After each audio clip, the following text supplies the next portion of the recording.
Part 1 Esganor Lannister. 272 AC. Castle Rock. In a spacious bedroom, a young and delicate woman was sleeping.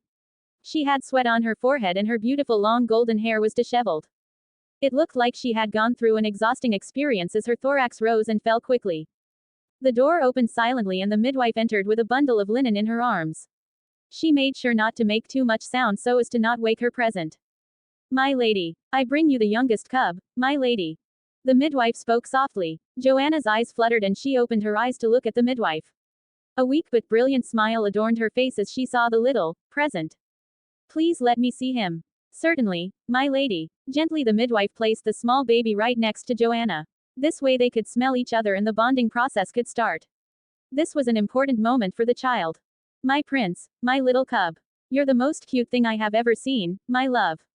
Mommy loves you more than anything in the world." Joanna showered the newborn with so much love that the air gained a pink taint. The door to the bedroom opened once again. This time it was not as silent but not loud either. A tall, slender and broad-shouldered man entered together with the maester of Castle Rock, Craylan.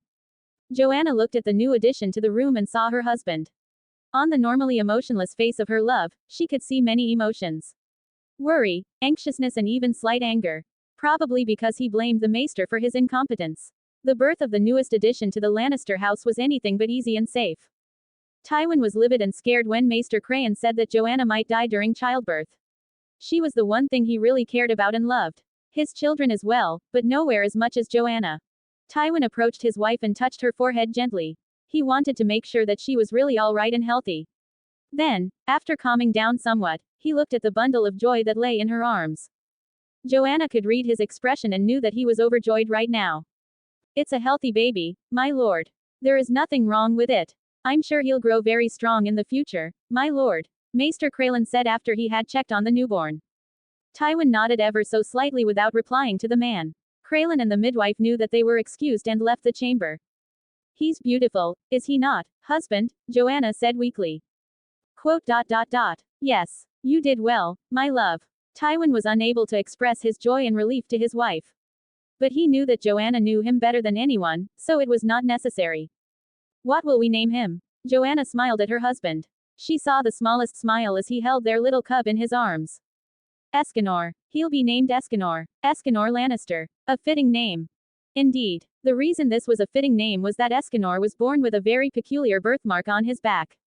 It was located in the middle of his back and looked very much like the face of a male lion. Joanna thought it a sign that little Esganor was going to achieve great things. Tywin didn't have any opinion on the matter. He was interested though what his newest lion cub would be able to do in the future. Esganor POV. Gasp. What's going on? Where am I? Shouldn't I be dead? Everything is dark. I can feel something but I can't open my eyes. They feel so heavy. I remember dying. I was never someone of importance in my life. I had a 5 to 9 job, was never married, didn't have many friends and lived alone. I didn't have a problem with authorities. But I was always very prideful. There were some things you just don't do to a man and that's to hurt his pride. So when this pompous prick came into the office and started to insult him, he didn't really care about it. It was normal and he accepted that he was no one of importance. As long as he could get food on the table and care for his girlfriend, he was happy. When this prick started to get angry at the lack of a reaction, on his part, he got angry. He started to insult his girl and said that he had FCKED her real good last night and the night before.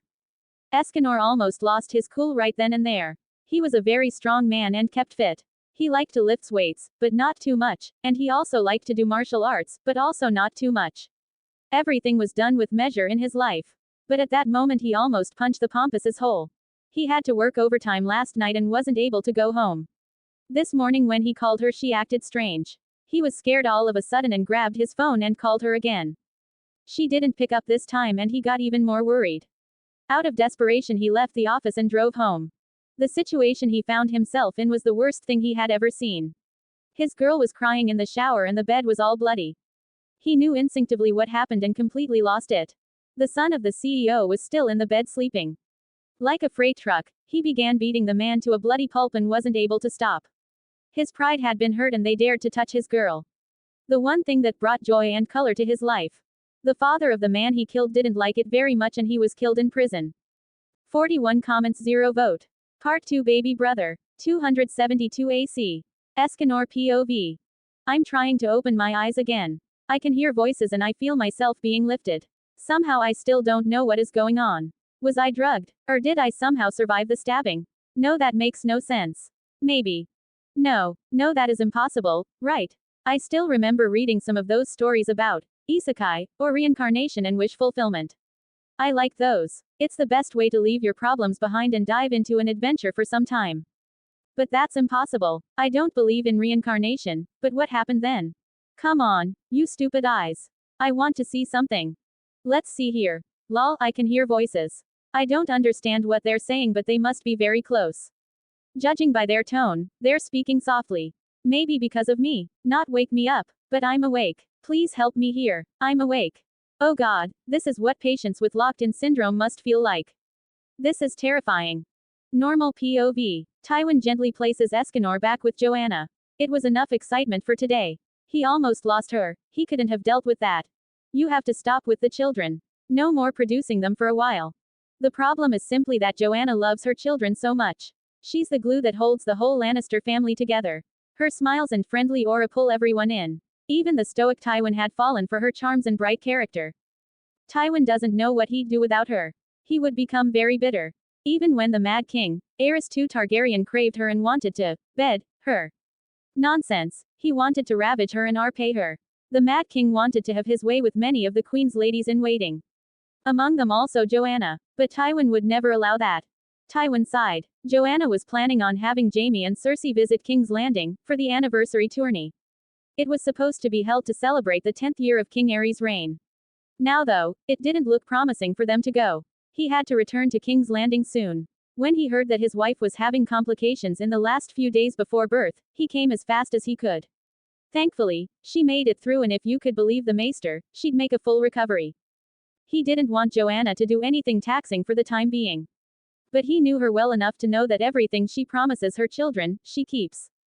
Sigh, it wasn't easy. Lately, Tywin noticed the king acting slightly differently. He wasn't a fool. He knew what went on in that bedroom with his sister-wife Rhaella. The pain she must go through is immeasurable. That's also why Tywin doesn't like for Joanna to be that close to King Aerys. Tywin took a chair and moved it right next to his wife's bed. He planned to stay with her tonight. But first, he had to placate the worries of the twins. Jaime and Cersei were very worried about their mother and their new baby brother. That's why they refused to leave the hallway where they were waiting and walked back and forth. It took Tywin considerable mental strength to have them go to their respective rooms and wait for him to fetch them. He moved out of the room as silently as he could. No need to wake his wife up now. He closed the door and told the guards not to let anyone inside, except the midwife or the maester. Tywin walked through the corridors and let his thought wander. He knew where to go. He knew his children well. Therefore Tywin didn't bother to check Jaime's room. He was certain that Jaime would be in his sister's room. Those two were inseparable, and Jaime would undoubtedly be in his sister's room to placate her worries. She was the smarter one of the two, Tywin knew that. Jaime seemed to follow her whims more often than not. Not a good foundation for the future Lord of Castle Rock. It didn't matter. Just like he was working with him on how to read, he would also form him into the next Lord of Castle Rock. Tywin opened the door to Cersei's room and entered. Both children were sitting on the bed. Jaime had one hand around Cersei and the other was holding her hand. Just as he expected, Jaime had not listened to him and joined his sister to take care of her. When he entered, they had a guilty and shocked look on their faces. Like two lovers that had been found out. "Father, how's mother? Can we see her?" Cersei asked him. Ever the sly girl, trying to shift his attention away from them and escape his rebuke. But he also could see the real worry in her eyes, so he'd let them off this time. "Your mother is fine now. The birth was hard and she lost a lot of blood in the process. Right now she's sleeping and recuperating. She needs this rest to regain her strength." "How's the baby, father? Is it a boy or a girl?" Jaime asked. "You are proud brothers and sisters of a small brother. His name is Esganor and is healthy. Can we see him, please?" Cersei asked him. There was no begging in his home, but she was still a child and therefore he allowed it very, very rarely. "You may, but you will control yourself and not cause a ruckus. Your mother needs this rest as does your brother. You have a few minutes and not a moment longer. Is that clear?" Tywin asked. Tywin looked at them with his Tywin glare. It was his most trusted weapon against his enemies. And he was also not bellow using it against his children. Quote. "Why yes father. We promise." "Good. Then come with me." 21 comments 0 vote. Part 3 Realization. 272 AC. Tywin led the twins through the castle. They were very excited to see their mother and their baby brother. They were 6 years old this year. That meant that there was quite a big gap between them and their brother. Even though that might not seem like much, but when you consider that they're both twins, it changes things. They're like bread and butter, inseparable. This means that they are very close and already developed together. It's going to be hard for a new child to integrate into their family, with the strong bond these two share. Remember, silence. Your mother needs her rest and your baby brother does too. You have a few minutes. Tywin said once again. Yes, father, said Cersei. Okay, simply added Jaime. Tywin slowly opened the door and let the twins inside. He entered after them and silently closed the door. With a wave of his hand, he told them to follow him. Jaime and Cersei walked up to the bed and looked at their mother. Cersei looked at her for a moment and then shifted her attention to the small head with a few orange golden hairs. She walked around the bed and closely studied the new addition to their family. Jaime on the other hand wanted to first make sure that his mother was well and only noticed the baby because of his sister. After holding his mother's hand, he also joined Cersei and looked at their brother. Tywin observed all of them, as he stood next to the bed. He wasn't very happy right now. His son was like a puppy. He followed what his sister did without question. She'll have quite a lot of power over him if he doesn't man up soon. As always, it's up to Tywin to deal with the problems and solve them. Cersei POV. It was a hard day for us. Mother promised to bring us to King's Landing this year for the anniversary tourney, but she got pregnant surprisingly. Mother told her it was surprising as she didn't see father very much this year. She didn't understand what that had to do with anything though. Nevertheless, it was a hard day for us. I didn't understand though. Why was it hard? Father told us it was hard for mother because the birth was dangerous, however, she didn't know what that meant. She only saw that her mother didn't look as beautiful as she normally did. Her hair was disheveled and she looked exhausted with sweat on her face. I didn't want to see her like this. My mother was a lady with perfect decorum and one of the ladies in waiting for Queen Rhaella. But now, never mind. As I look around for my new brother, I see a small bundle of linen that is located next to my mother. She was expecting a crib for the baby, that's what she had been told by the septa at least. But there was nothing inside it. But what was this bundle then? As I approach it, I understand that this is our baby brother. Jaime and I are finally big brothers and big sisters to younger siblings. His head is so small and he looks so vulnerable. The eyes are closed but his face seems to twitch from time to time. I notice a few strands of orange golden hair on his small head. He looks cute, but not as beautiful as Jaime though. Hopefully, he grows fast so that I can make him do things for me. I'm the older sister after all. I'll make sure to teach him how to be graceful like mother showed me. Jaime POV. When father led us in the bedroom of him and mother, I see her lying there. She looks so exhausted like she was fighting with swords the whole day. I still don't understand how it was a hard birth for my mother. Why would it be hard for her? What does she do? How does the baby get from her belly outside? I guess it doesn't matter. I want to make sure she's alright and grab her hand. I look back to father to make sure he's alright with me holding mother's hand. I see him nod ever so slightly and then grab mother's hand very gently. She doesn't look good. According to father, she was in danger during birth but now everything will be okay. I'm glad. I don't know what we'd do if she ever died and left us alone. I'd only have Cersei then. And father, I guess. Father scares me sometimes. He has that scary look and he almost never smiles at me. I want to make him proud but it's very hard. Mother on the other hand smiles at me and encourages me, no matter what I do. She sees my hard work and I love that. Cersei understands me as well. We're very close and the maids say, we look very much alike that they had trouble keeping us apart sometimes. Hee hee, that's funny. I see Cersei walk around the bed to something small in linen lying next to mother. Aha, that's our baby brother. I must see him as well. Cersei always has good ideas. Well, not always but somehow she can always convince me anyway. So I'm not surprised that she saw the baby first. I walk to her and look at our brother. Esganor. A strange name, in my opinion. I hope he'll grow strong so that I can teach him how to use a sword. I started a few months ago and my teacher says I'm a natural and that I have talent. So I want to teach my brother in the future. But in the end, father will decide what goes and what doesn't. After all, he's the Lord of House Lannister. Esganor POV. Finally, I managed to open my eyes. But I don't see it very well. I can only make out blurry silhouettes. I blink a few times and slowly it gets better. I wonder where I am. The voices are very faint like these people are telling each other secrets. I managed to understand some things though. Careful, brother, Cersei, Lannister. Wait. Gold blonde hair, 2 small children and a woman that seems to be lying on a bed and a tall man, oh god. 12 comments 0 vote. Part 4 memories. Underscore. I changed this chapter a bit. He will not get Ripple, Hammond and the DF will be nerfed. How this is nerfed will be explained in future chapters. I don't like doing this, but since some people pointed it out and I actually agree that it's too much for the world of Game of Thrones, I'll change it now. I hope this is good for most of you. 272 AC. A few weeks later. Esganor POV. It's true. I am in Game of Thrones. The fictional story is about a world with kingdom building, intrigue, wars, backstabbing, lying, killing, drinking, magic, dragons and undead. It's a wonderland for all those that enjoy being surprised and like kingdom building with a touch of magic. He liked it as well in his past life.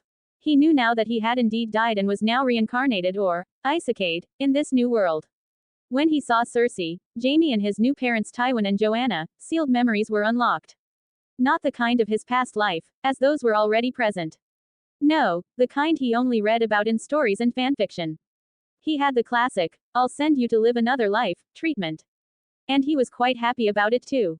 Flashback. So I died then. Indeed, you did. Do you have any questions that you'd like to ask before, that being said? No. Quote.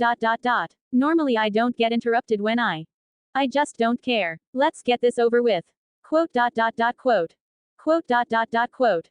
Sigh. All right then. I'm sure you understand what happened and the procedure you'll have to go through right now. And while I understand that you don't care, I'm obligated to tell you exactly what will happen now. Go on. Well, keep it short for both our sakes. Your life has been seen in the great has decided that you are to be granted another chance at life. Yada, yada, yada, get some wishes, pay the price, you get to spin this wheel here to decide what world you'll go to, equal exchange, yeah that's about it. What? I kept it short, just like you wanted. You understand the gist of it no? You spin this wheel to decide your future world, then you get to make one wish that can be about almost anything. World editing, abilities, powers, talents etc. After that, you may decide whether you want more powers or wishes, but it will work on equal exchange. Meaning, for every power you will have to decide on a weakness or a downside. If you don't know any, it will be randomized. And lastly, we can discuss smaller details depending on which world you're going to. Not really keeping it short, but I guess that's my fault. Alright, let me spin this wheel then. Go ahead. I spun the wheel which seemed to take forever until it finally slowed down and landed on Plainto's Game of Thrones. I enjoyed the show and the books. Although I didn't particularly enjoy the last and second to last seasons, I wasn't that big of a fan to be mad about it. I remember that the death of Petyr Baelish upset me. From a writing and production standpoint, Petyr Baelish was a masterpiece in the first 4 seasons.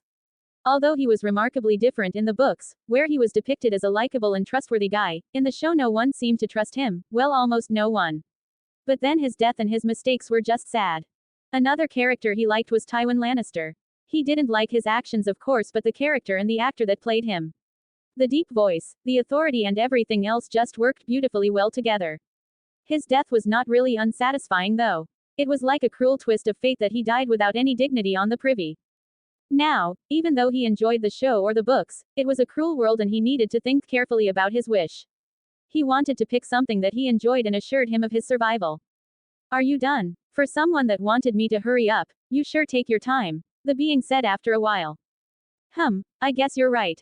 So can I. Yes, go ahead. I thought a while about this. The world is not really high tier if we're honest. There are other universes out there with characters whose farts can destroy the entire world of God. Nevertheless, it's a dangerous world for a normal human. Their lifespans are short and their resistance to toxins, poisons, sickness and injuries is way too low to have an enjoyable experience. I went over some anime and manga as well as some comics that I knew of. I didn't want to go overboard with my wish but I wanted a big head start to enjoy my life and still be challenged by the game. Pride, that was an important characteristic of mine in the last life. And there was one character that shared this trait like no other. Lion's sin Esganor. The one that stands at the pinnacle of all races. The sin of pride. Perfect. I've decided. I wish to have the powers and experience of Esganor from 7DS. I also want his experience and memories but not his character please. Indeed that does fit you. Alright then. So, do you want anything else? As a matter of fact, I do. I wish to create a devil fruit for myself and gain its power. The Ama no Mi or Sun fruit. I don't want the fruit to recycle after my death. So please remove the cycle factor. He. Ha ha ha ha ha ha. That's brilliant. Simply brilliant. Very good indeed. Ha ha ha ha ha ha. After a while, the being calmed down and focused again. You're quite the smart man. Now, I assume you'll keep the weakness as it is. Ah, so you got that. Yeah, I'll keep the weakness. But there is something else I'm interested in. I wish to know the theory of Ripple Hammond. The weakness can also stay the same. Oh wow, you're going all in Well, sorry to tell you, but that's too much. You're already pushing it with the devil fruit, so I can't do that. You could, however, change your wish.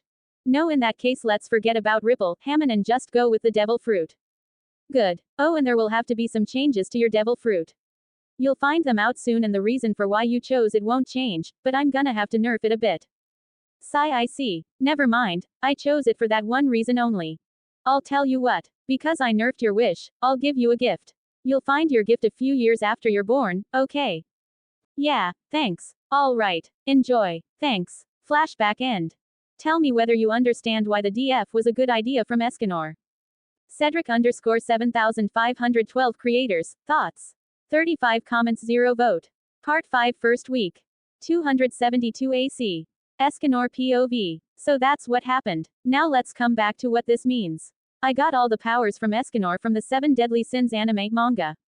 That in itself is already up in this world. And that's cool. Some might say it's too much, others might enjoy it. Personally, I like it. There was a problem with the weaknesses. I knew that Esganor from the manga anime was terribly weak at night and in the evening. That was not something I could allow for myself. So at first, I thought I could simply train and build muscle. Then I wouldn't be as weak as Esganor was when the sun isn't out. But that wasn't enough for me. In a world such as Game of Thrones, weakness will kill you. There are dragons, magicians, crazy kings, whoremonger kings and crazy child kings. And so much more. All those things can and will kill me if I show weakness. And then I thought about my other wishes. I could use the other wishes to help me with my weakness during the night. What I thought of was, of course, a devil fruit from One Piece. Devil fruits change the user's lineage factor, or DNA. Meaning that a Kainu who ate the Magu no Mi is literally a magma human.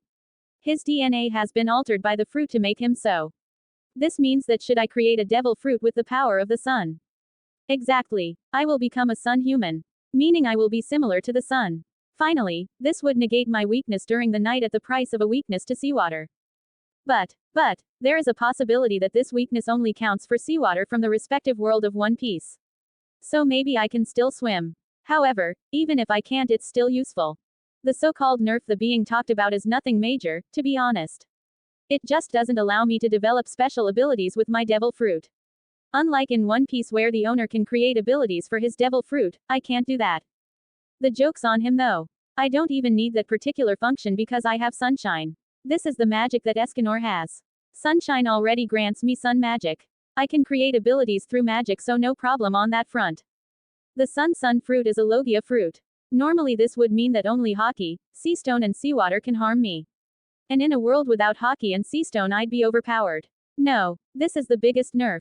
I do not have a Logia state, so to speak. I can be harmed by physical attacks, should they be able to overcome my resistance, which is ridiculously high.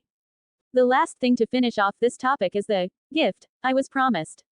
I have a very good idea of what it is. Since I remembered the meeting with this being, I could feel a slight pull from somewhere. Like something is calling out to me and waiting for me to get it. Should my assumption prove correct, then I'll truly become Esganor, or a better version of him. During this week I experienced for the first time what it means to be a baby. The reason I say first and not second is because no one remembers what it was like to be a baby. And let me tell you that it's not exactly as the fanfictions put it. I read somewhere the MC hates being a baby because of the lack of self-control and the boredom. This is true to some extent. It's terribly frustrating not to have any control of your sphincter muscles. My bladder and bowels do whatever they wish whenever they wish without asking for permission. This is embarrassing for a grown man. But there is something that is wrong with the stories I read. When I lie there in a crib next to my mother Joanna or she takes me into her arms, I feel very good. It's hard to find the right words. It's like there is a special bond that I share with my mother and the rest of the family. So whenever I'm cared for by my mother, I feel good and loved, or something like that. It's all new to me. This bond is not that strong with my siblings, and the less talked about my father the better. I know about Tywin Lannister and his dream to build a dynasty which lasts 1,000 years. With me here, there is a good chance for House Lannister to experience this. This depends on whether or not we bump our heads against each other. Our ideologies are fundamentally different. Where Tywin would not lose a night of sleep over thousands of innocent dead men, women and children he's responsible for, I would not do something like that. I'm sure we'll argue quite a lot, and the first argument is probably about Tyrion's baseborn wife Tisha. For someone with my past, I would never allow my father to go through with something like that. This will make me look weak in my father's eyes, but I don't care. The reason why I'll be able to do something about the Tisha situation and stand up to him is simple. After all, he's weak and I'm going to be the strongest. This is a dog-eat-dog world, and strength is the only thing that matters. Other than that, I'll be able to learn a ton of things from Tywin Lannister. He's not the hand of the king for no reason. His tactical mind, his shrewdness, cleverness and ruthlessness will be things I'll try to copy, or at least learn how to utilize or fight against. My siblings are both as I imagined they'd be.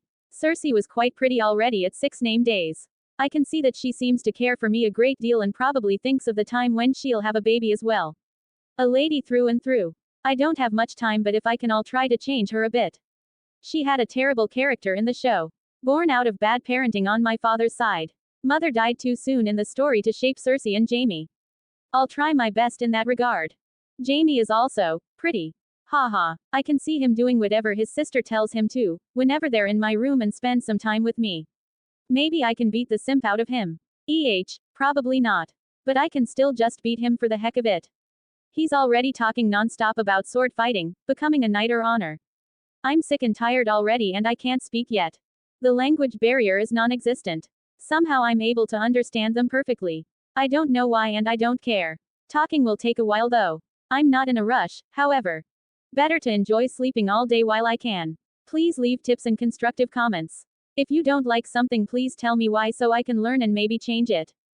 Cheers. Cedric_7512 creators, thoughts. 34 comments, 0 vote. Part 6272, Ac I. 272 AC. Esganor POV. My first year as Esganor Lannister was full of excitement. Although it was also somewhat hard for me. After my first week in this world, I got into a rhythm. A maid woke me up early in the morning. Of course, that was Tywin's idea. I would be washed and then brought to my mother, who would feed me. After being fed, Joanna would be put in a crib inside her room to keep watch over me and just spend some time with me. During that time she would knit, read or drink some tea which servants prepare for her. I would then either sleep or bask in the sun's rays whenever I could. After a few weeks, my mother knew that I seemed to enjoy lying in the sun or the sun in general. There are also times when my mother told me stories or simply told me about her problems. It seems my warm aura made her relax around me, and that led to some interesting truths.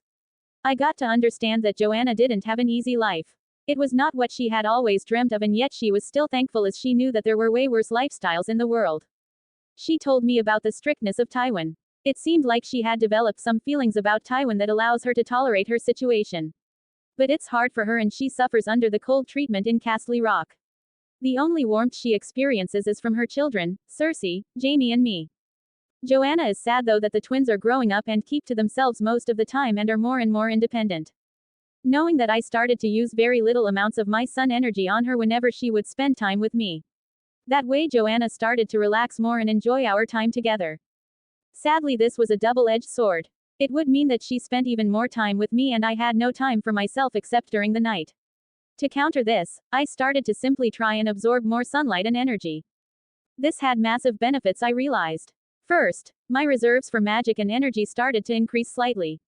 I tried to use all my energy and magic to have it refilled whilst I was sleeping in the sun or just enjoying the moment.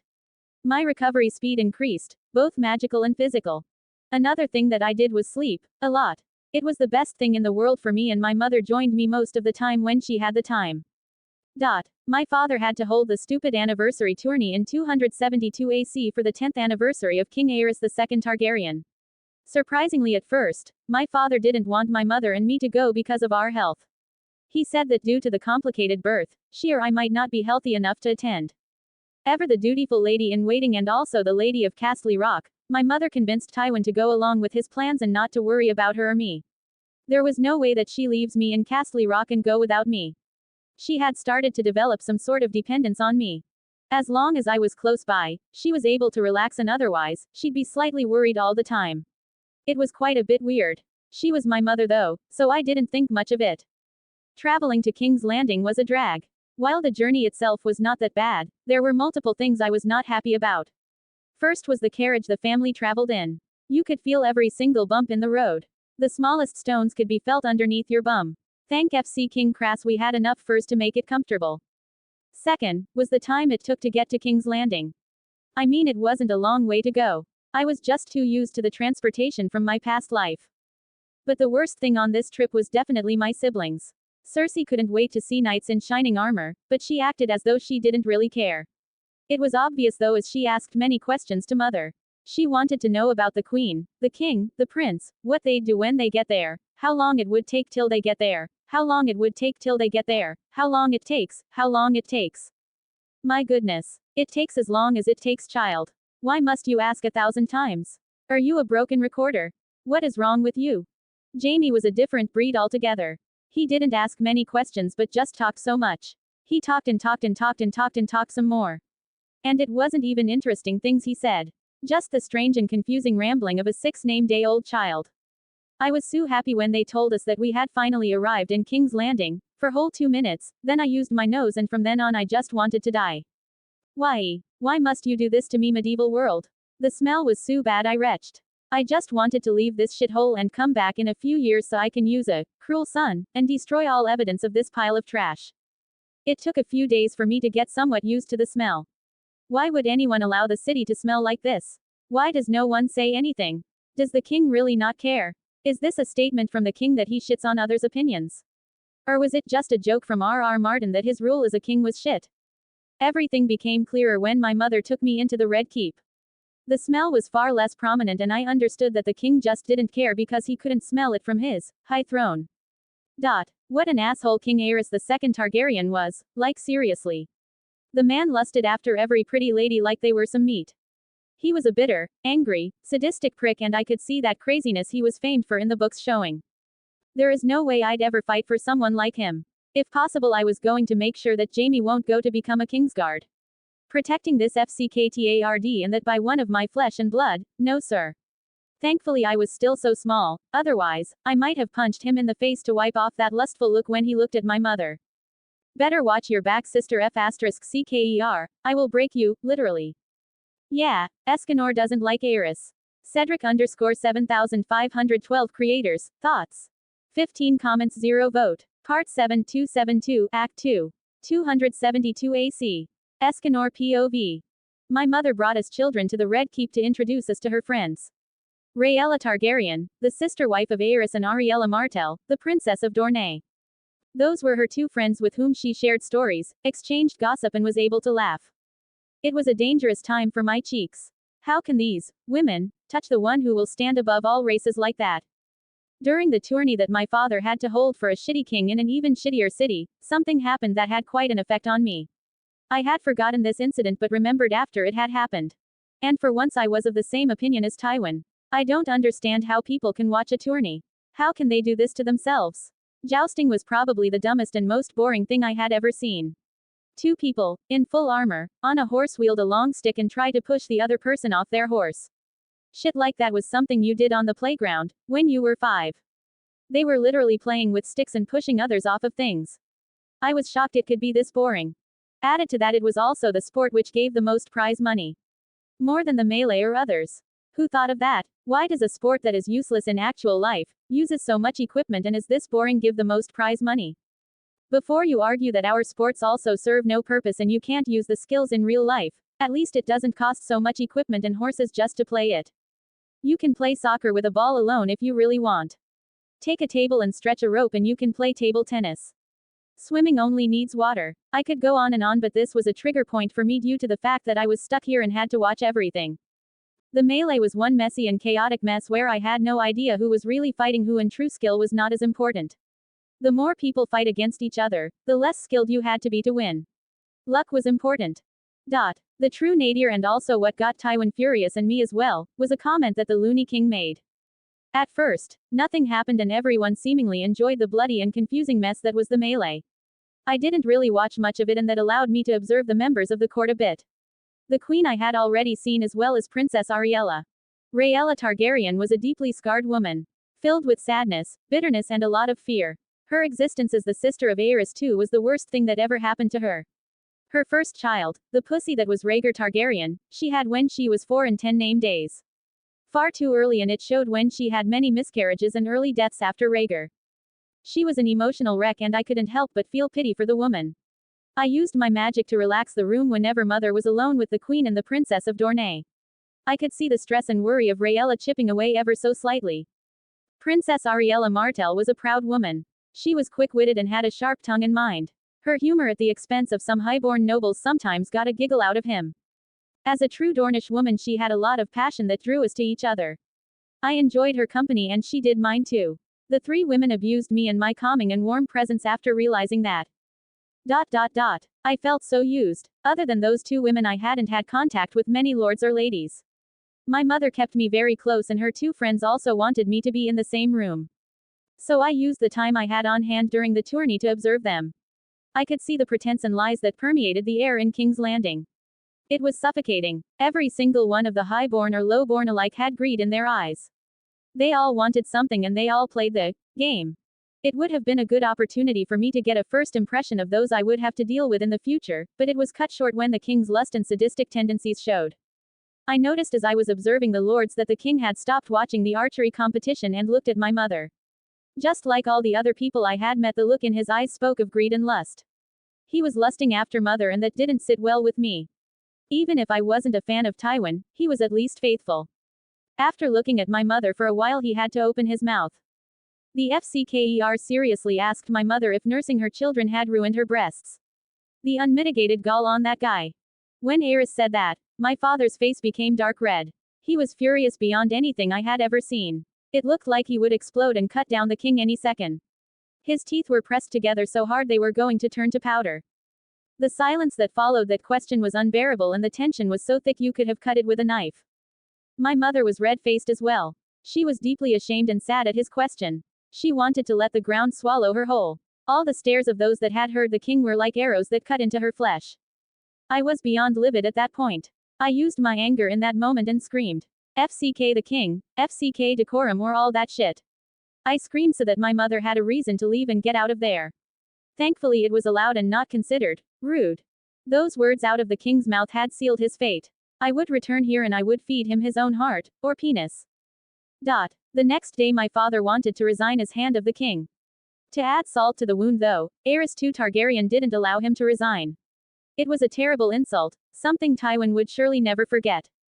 2 days later, after saying goodbye to Queen Rhaella and Princess Ariella, we left King's Landing back to Castle Rock. Tywin had to stay to take care of some matters I didn't know of. But he promised Mother that he would come soon. That was my first experience in King's Landing. My first visit wasn't something I enjoyed. But my second one was something I looked forward to. 15 comments, 0 vote. Part 8273, Ac I. 273 AC. Esganor POV. This year hadn't started very well for House Lannister. For our family in general and my mother specifically. Something happened to her that I can only describe as terrible and wonderful at the same time. She got pregnant again. Why could I say this is terrible and wonderful? Well, I knew that she was pregnant with Tyrion. Or at least she should be if I didn't fuck up the story too much already with my existence. However, up to this point, the events were similar to the story. As far as I knew at least. I thought that Tywin was an idiot for impregnating Joanna again. My birth had taken so much from her and her health hangs by a thread. I don't think she'll survive this time around either, and the only saving grace was my power. I found out after leaving King's Landing, that my solar energy seemingly nourished my mother and her complexion looked better than it had before. Why had I not realized this before? Because I didn't do it as often as it might seem. I only send out some of my energy when we're alone, and also only during the day. During the night I just keep myself warm by circulating the energy through my body. And while Mother does sleep with me when Tywin is not in Castle Rock, she only found out about this special property of mine recently. So after the willful Princess of Tourney found out about my warmth and she requested me to be present whenever they were together, I started to send more energy outwards and warm the room. While we rode back to Castle Rock, Mother kept me close and I used my energy to warm her. By the time we reached Castle Rock, I was able to see the difference in her complexion. I was very happy, for a while. It didn't take Tywin long to find a reason to come back to Castle Rock. Only 2 months had passed since they had left King's Landing for Castle Rock. During my father's time at home, I didn't sleep in the same room as mother and therefore had to stop her treatment. Father didn't waste any time and after a week, mother was knocked up again. I tried to cock block as much as I could, but as a baby that hasn't even seen his first name day, my options were almost non-existent. Don't get me wrong, I don't hate Tyrion. On the contrary, apart from my mother, whom I didn't know from the show, Tyrion was my favorite Lannister. And maybe even the only Lannister you could like, if you weren't a Lannister yourself. I just didn't want my mother to die. I have grown to love her truly. I didn't know this would be possible, but she was very gentle and a lovable woman. She treated those around her with respect and cared for those that were close to her. My new and underdeveloped body probably also had a part in it. So I didn't manage to stop my father from dooming mother with another pregnancy. I would do everything to keep up her treatment and make her stronger than she was right now. Tywin left after spending another week in Castle Rock. He left reluctantly when he found out that Joanna was pregnant again. He knew how much work it was to raise 3 children whilst pregnant. So he had advised the maids, handmaiden and midwives to take care of Joanna's every need. Maester Crelin was tasked with teaching Cersei and Jaime and keeping them in check. He also talked with those two to keep them from worrying about their mother and giving her stress.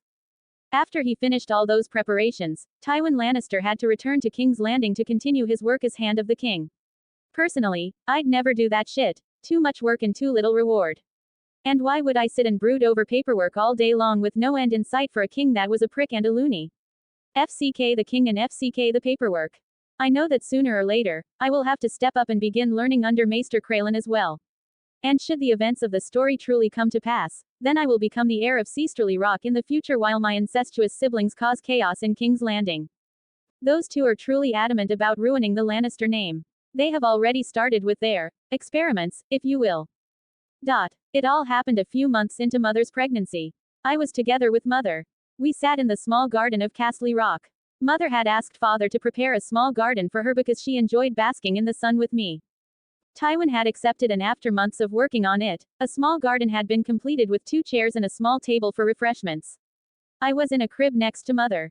One hand was slowly rocking my crib back and forth, and with the other, she was reading something. I was enjoying the time we spent together and slowly saturated the air with my energy. The atmosphere was very peaceful and Joanna had a small satisfied smile on her face. This atmosphere was ruined when one of the servants approached them. It was one of her personal servants. He came huffing and puffing as if she had just run a marathon and addressed mother silently. "Milady, I have some very disturbing news for you, milady." "Oh, what news, Layla?" The servant breathed heavily for a moment and then told her what happened. "I was just going to the young lady's room to take her laundry. Normally I don't do this at this time of the day and try to take the laundry when the young miss is together with my lady breaking her fast. Today though I had something urgent to do and wasn't able to get it at that time. I deeply apologize for that, milady. So when I entered her room I saw them doing something naughty with the young lord, milady. I don't know what to do, so I came here right away." "Aw shit, here we go," I thought when I heard her story. Seems like my siblings are doing a little razzle-dazzle with each other and the servant girl caught them in the act. Oh god, that's disgusting. What do you mean by naughty, Layla? The young lord, he kissed the young lady. A kiss is not necessarily naughty though, is it? Why yes, milady, but he kissed her, down there. Mother cocked her head and had a thoughtful expression on her face. Give it a moment, I thought then. With the speed of a bullet, mother's eyes widened and she stood up. Ah, there it is.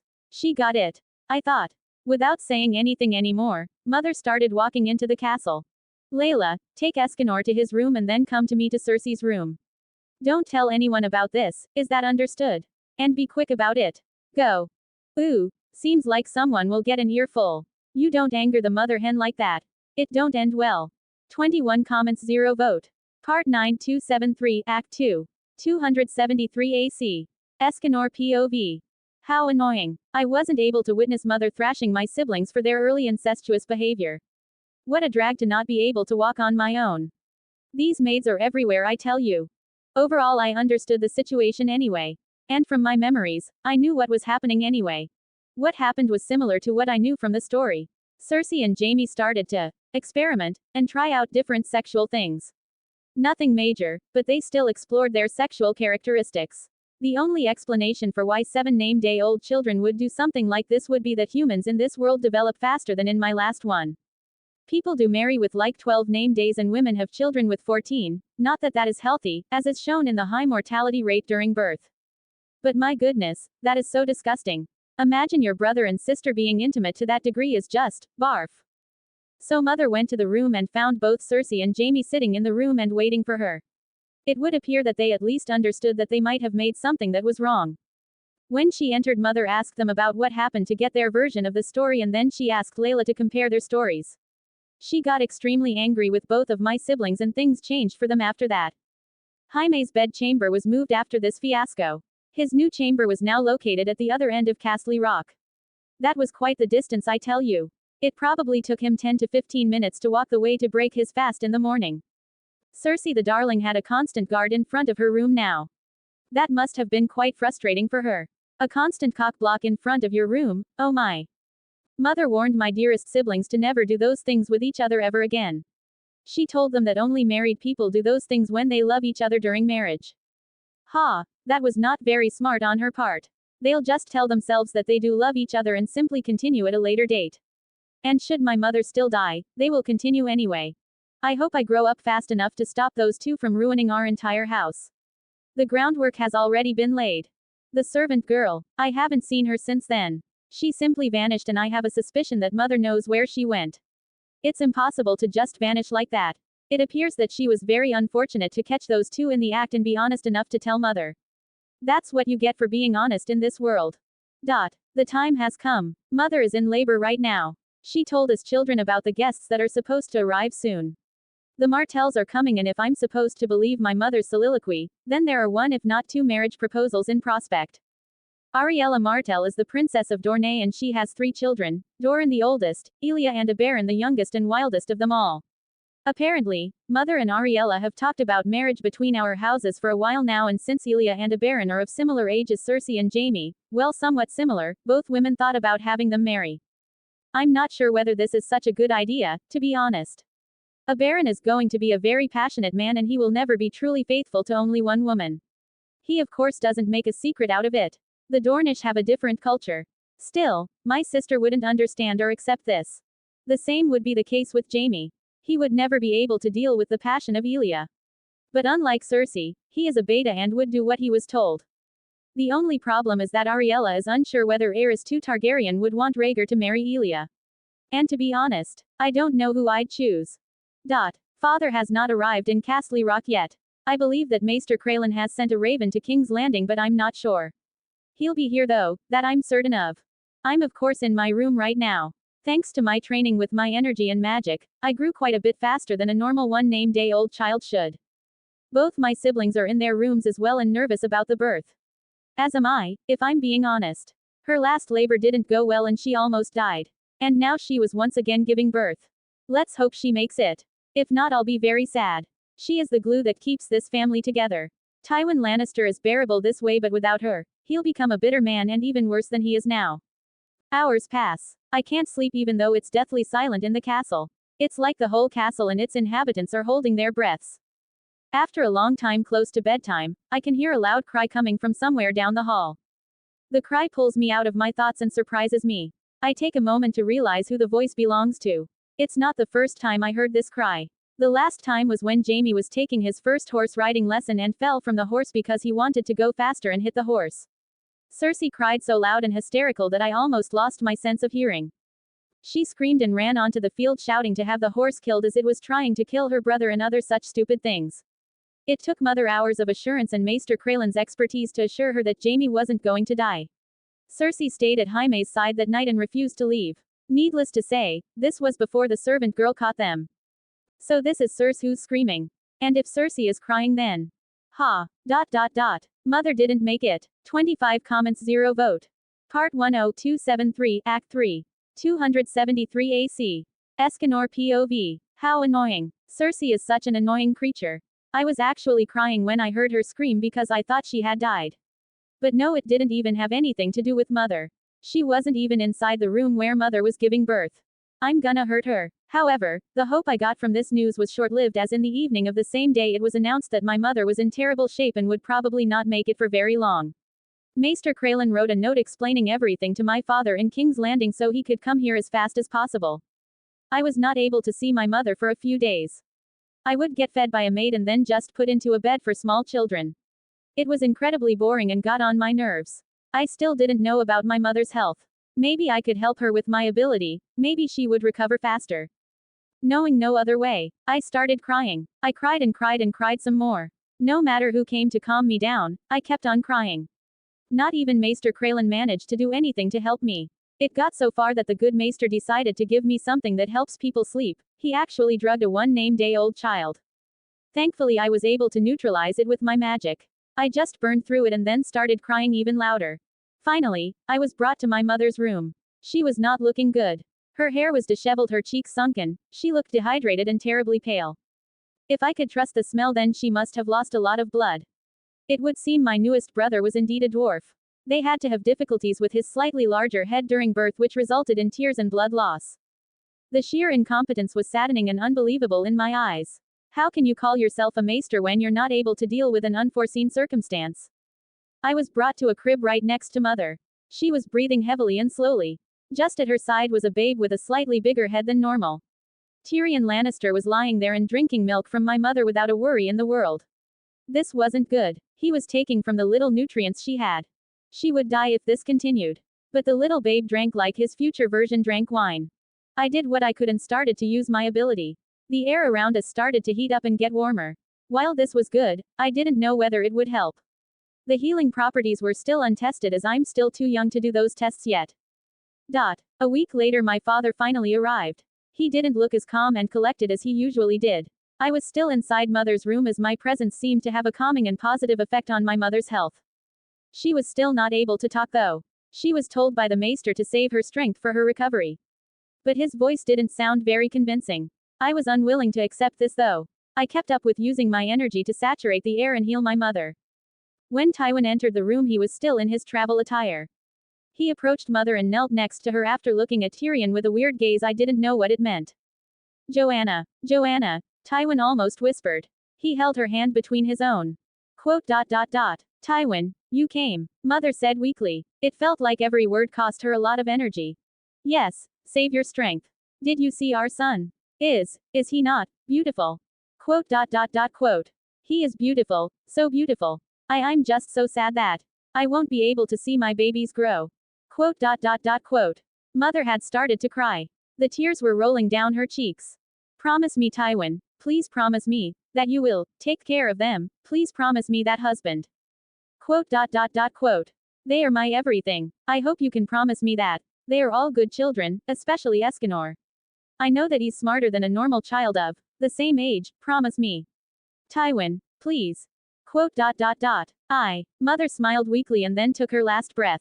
It was heartbreaking as her hand fell on the bed limply. Tywin hadn't moved from his position and was still kneeling and looking at his wife. He just couldn't talk and wasn't able to promise her to take care of her children in the end. I'm unsure whether he would have promised her, had she not just died, but I am sure that my little brother Tyrion won't have a good time. Therefore it falls on me to take care of my siblings and make sure they're looked after and don't do any stupid things. Tyrion will be protected by me. Father will probably hate him in this life as well, just like in the story. This means that I'll have to stand up to my father, and strangely enough, I don't have a problem with that. I have already noticed that I'm getting more and more distant. Although distant is not the right word. I'm getting prouder. My pride makes me fearless and not in the reckless sense. More like I know that I will stand above all races in the future. Father stood up. He had a hard look on his face. He went over to where Tyrion was lying in his crib and observed him for a short moment. I think I could see disgust in his eyes. After that, he turned away and looked at me. It was almost like Tywin could see the intelligence in my eyes as our eyes met. A silent understanding formed between us. He would expect a lot of me in the future and I would deliver. After that, he left the room to go to see the maester and prepare for the funeral and future plans he would have to set in motion. Another problem came very soon. 2 days later to be exact. Princess Martell and her 2 children Elia and Aberon came to Castle Rock. It was about the potential marriage between Jaime and Cersei and Elia and Aberon. I knew this wouldn't go well. Tywin's anger was still way too high and he was not calming down anytime soon. So when they came and wanted to discuss the marriage between our houses this soon after mother's death, it couldn't go well. Father simply refused all arrangements his wife had made and told the Martells that Cersei and Jaime would not be able to marry her children. But Tyrion would be available though. Their reaction is obvious. It was a blatant disrespect that he would offer the much younger Tyrion that also happened to be a dwarf. Yeah, the Lannisters and Martells would not be friends in the foreseeable future. And if I'm being honest, I don't see them liking me either. Not that they would be able to do anything to me though. Time skip next chapter coming. Cedric_7512 creators, thoughts. 29 comments 0 vote. Part 11276 AC. Esganor POV. 276 AC. 3 years have passed since my mother passed away. I never got over the fact that my power didn't seem to help in saving my mother. And if I'm being honest, I don't believe that the outcome was exactly the same as it was in the books or show. There had to have been a difference. Otherwise my magic energy didn't help my mother. But that wasn't the case as I saw myself how she got better and healthier over the months. I wasn't sure, but I suspected foul play somehow. I knew of course that the Maesters hated magic and the Citadel had its own goals. So Maester Celan was my prime suspect in this fiasco. There were other possibilities of course, like poisoning over long periods of time. While that would explain her death and the dwarfism of my brother, it does not explain why she seemed to get better with my treatment, only to then die all the same. I was going to get to the bottom of this sooner or later as soon as I grow old enough to FCK some people up and spread fear wherever I go. But right now I have to settle with learning from the Maester and protecting my little brother from Cersei and Tywin and all the others who called him an abomination. I know of course why they think like that. They believe that Tyrion was the cause of mother's death due to his preposterous proportions. But that's bullshit. While I can understand the Maester not knowing that my brother was a dwarf before the birth, I don't believe that he couldn't have saved mother. And blaming the babe for the death of his mother when she was already weak from last year's birth, was just wrong and ludicrous. Therefore I protected Tyrion whenever I was present during one of the times my sister hurt him physically or emotionally. I spread my warmth with him to show him that at least someone was there for him. He was a smart babe and I knew he'd grow to become an intelligent man like in the show. But I'll make sure he won't drink and whore like he did in the show. I wasn't the only one who couldn't deal with mother's death though. Father was also not the same anymore. It was like Uncle Garyon said to Tyrion, that the best part of Tywin died when Joanna did. I felt for my father as I also missed mother greatly. That was the reason why I accepted whatever he told me to. I started learning from Maester Celan 2 years ago. Due to my mother's passing words, Tywin paid attention to me and noticed my intelligence from a very young age. This resulted in me getting basic lessons in reading and writing with barely 3 name days. It was quite easy, to be honest with you. Learning a new language when you are so young is quite easy and my brain was quite developed due to my insane amounts of magic for a boy so young. It seemed that the training I did with energy magic control where I circulate and absorb energy through my body enhanced my brain and all internal organs as well as muscles, tendons, bones and everything else. I was probably going to be even stronger and more durable than Esganor was, and that's saying something. I noticed something though as I got older and stronger. Each day I kept up with my training and absorbed sunlight during the day and circulated it through my entire body to strengthen it and increase my reserves. This had an effect on my emotions as they seemed to diminish. What this meant was not that I had fewer emotions but that all my emotions slowly but surely had to make way for a stronger emotion that grew with each passing day, pride. My pride already started burning like the sun and it only got more and more apparent. I didn't get angry or annoyed as much as I used to and happiness was also not as easy to come by anymore. Although I say it like this, it's not really that big of a problem at the moment. I'm happy whenever I'm together with my little brother Tyrion and play with him. I find joy in learning new things and playing around with my power. Cersei still is a pain in the ass and Jaime is annoying in his beta male way of life. But I can only imagine how this will change in the years to come. Imagine a 4 name day old child with the pride of a little prince of 10 name days. The world wasn't ready for this. Cersei POV. I'm shaken. This baseborn B** TCH. What does she know? Who does she think she is? No one. That's who. I thought that visiting that fortune teller, Maggie the Frog, would be a good idea to tell me of my glorious future as a queen, but it turned out bad. This year there was a tournament in Lannisport in honor of Prince Viserys Targaryen's birth. It didn't start very well according to my brother Esganor. The small folk of Lannisport cheered twice as loud for Tywin as they did for the king when they rode through the city of Lannisport.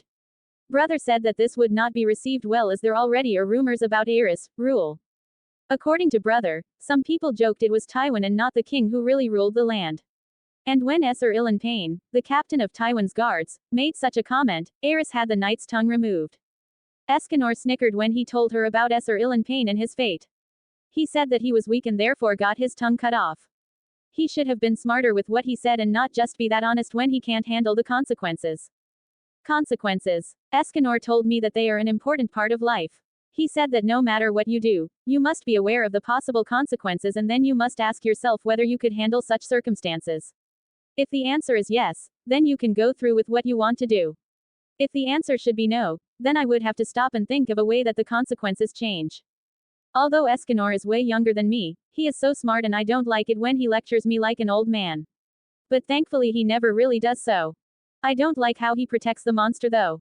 He seems to love that thing. I don't understand why he always stops me from harming Tyrion. It's not like he can compare to us and he killed our mother. He should just die already. Anyway, when I saw Crown Prince Rhaegar Targaryen the First couldn't help but be enamored with him. So I asked my two bedmaids Jane Farman and Melara Heatherspoon to accompany me to see the fortune teller Maggie the Frog. The meeting went anything but good. When will I wed the prince? I asked her. Fully knowing that I was meant to wed him. My father was planning on asking the king to betroth me to Rhaegar, so it was only a matter of time. Never. You will wed the king. Maggie answered me. What? So I won't marry Rhaegar? I will be queen, though, I wanted to make sure. Queen you shall be, until there comes another, younger and more beautiful, to cast you down and take all that you hold dear, she said with a disgusting smirk that showed her yellow and black teeth. More beautiful than me? Impossible. There is no such woman alive in the world. Will the king and I have children? Oh, 6 and 10 for him, and 3 for you. Gold shall be their crowns and gold their shrouds, she said. And when your tears have drowned you, the Valonqar shall come and with the sun burn away your sins till nothing remains. That was what she said to me. Apparently, I would have 3 children but all 3 of them would die. No, I would never let that happen. Just like brother said, if you can handle the consequences you can do anything. 25 comments 0 vote. Part 12 Tywin gets mad. Esganor POV. 281 AC. 5 years later. 5 years have passed. Quite a lot of things happened in Westeros. And most of the things aren't really good. First to my person. Well, I'm still in Castle Rock learning all I can. My father, had he been a normal human being who can show his emotions, would be happy with my progress and the promise I showcase. It seems after my elder siblings and my younger one, he is relieved that at least one of his children can take over as Lord of Castle Rock in the future. My intelligence was common knowledge since I was 2 days old, but my thirst for knowledge was also greatly appreciated. Now I was by no means truly interested in these things, it just helped with my boredom a great deal. The history of the great houses and also the smaller ones as well as the history of the realm was a fun way for me to pass the time and paint a picture for myself on how each house thinks and plans. I asked my father for more information on all sorts of important and even unimportant characters in Westeros. I knew that he had a wide network of spies that told him what was going on behind the curtains, and I wanted that knowledge to increase my ability to judge people and make plans on who to use and how to use them. Of course, I was declined at first. It was Tywin Lannister. He already had a fixed learning plan ready for me that he advised Maester Craylan to go over with me. A lot of those things were boring and hard for me to learn. But I never showed this to either of the 2 men. My father promised to give me the information I wanted after showing him that I'm worthy. So I learned and learned and learned day after day. It was the only thing apart from spending time with my siblings, walking around the castle and practicing my powers that I could do. Economics, different languages, history, geography, dancing, decorum and the basics of politics and more. I'm also interested in many other things. In the future I know that the Lannister gold mines will be depleted and we'll have to make money in different ways. And making money has strangely become somewhat of a hobby for me. The reason for this might truly be the Lannister heritage. I don't have another idea. Or maybe the change in emotions are what make me look for every last straw of change I can get. Learning is good for now, and as a child it's so easy to learn new things and shape my mind.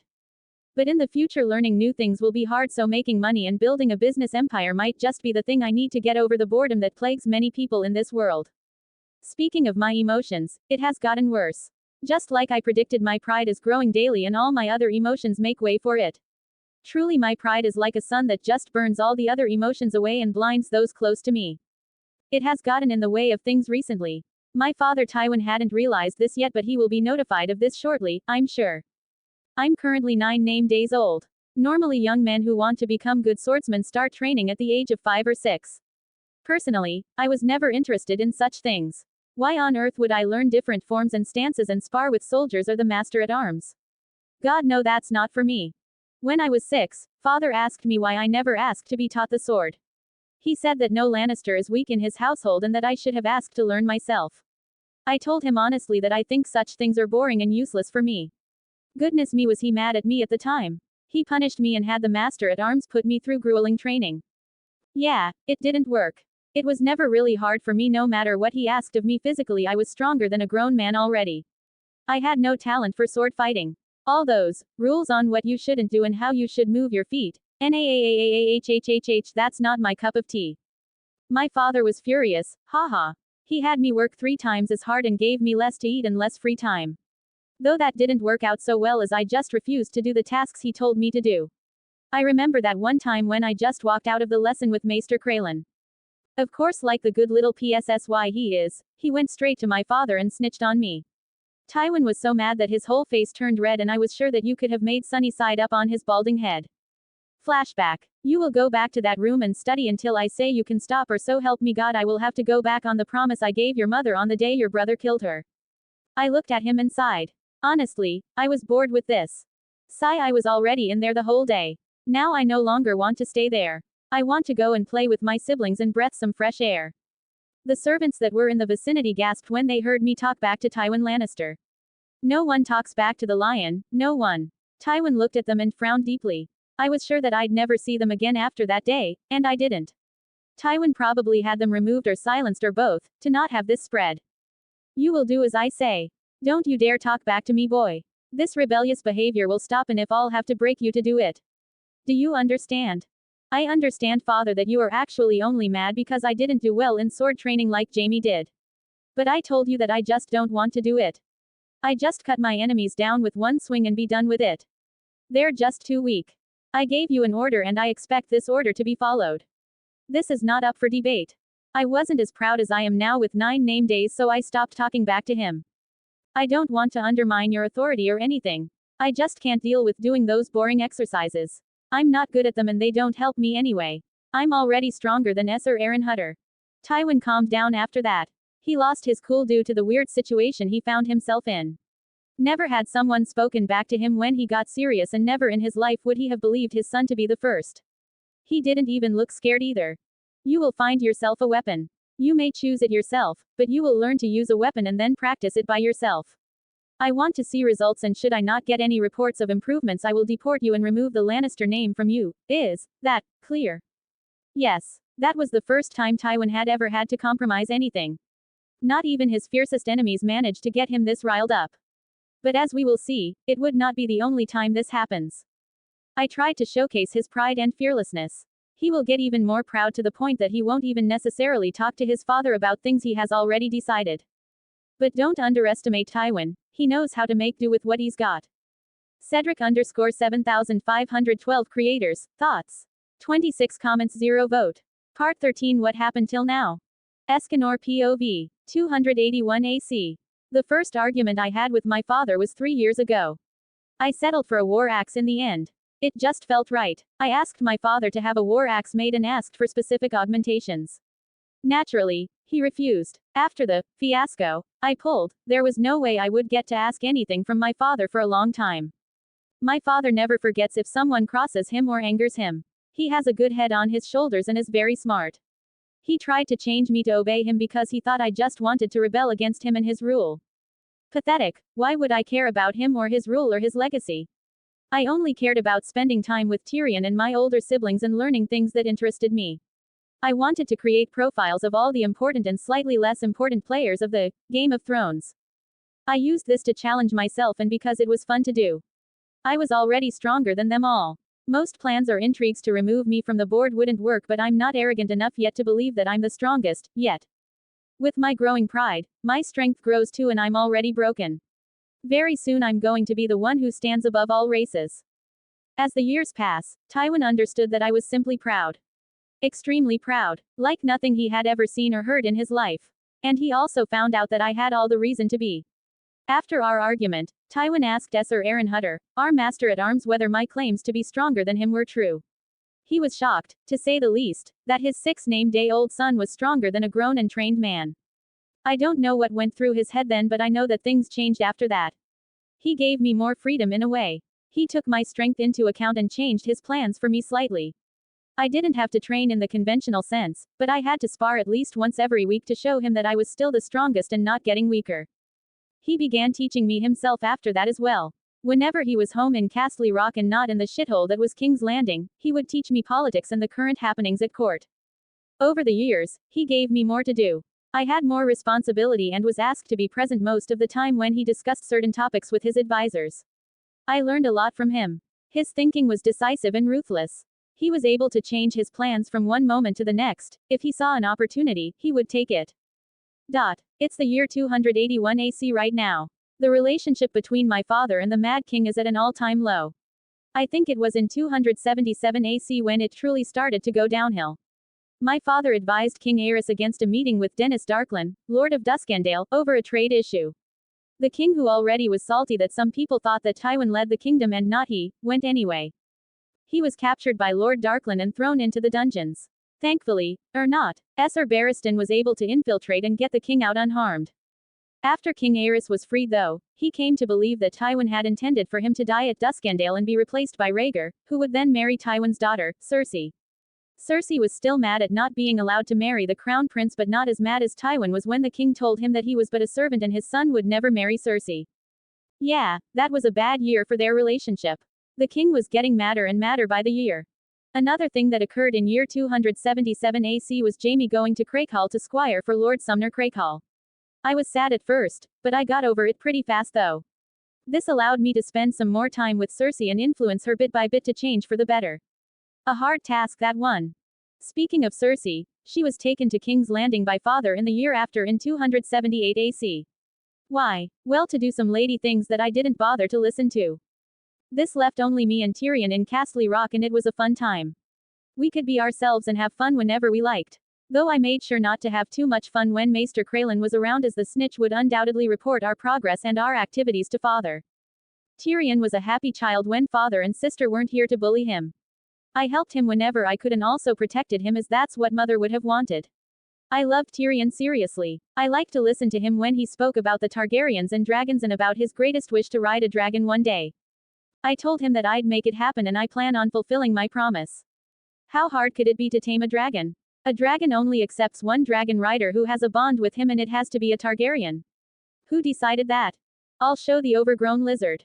He'll come to heel real fast when I smack him around a few times. I digress. I used the time when neither our siblings nor our father was around to teach Tyrion a lot of things. I tried to change him into someone who was courageous and stood up for what he thought was right. He had a big heart and I loved that about him. His intellect was already apparent and he's 8 name days right now. 2 years ago Uncle Roger, lol, taught us, me and Tyrion, tumbling.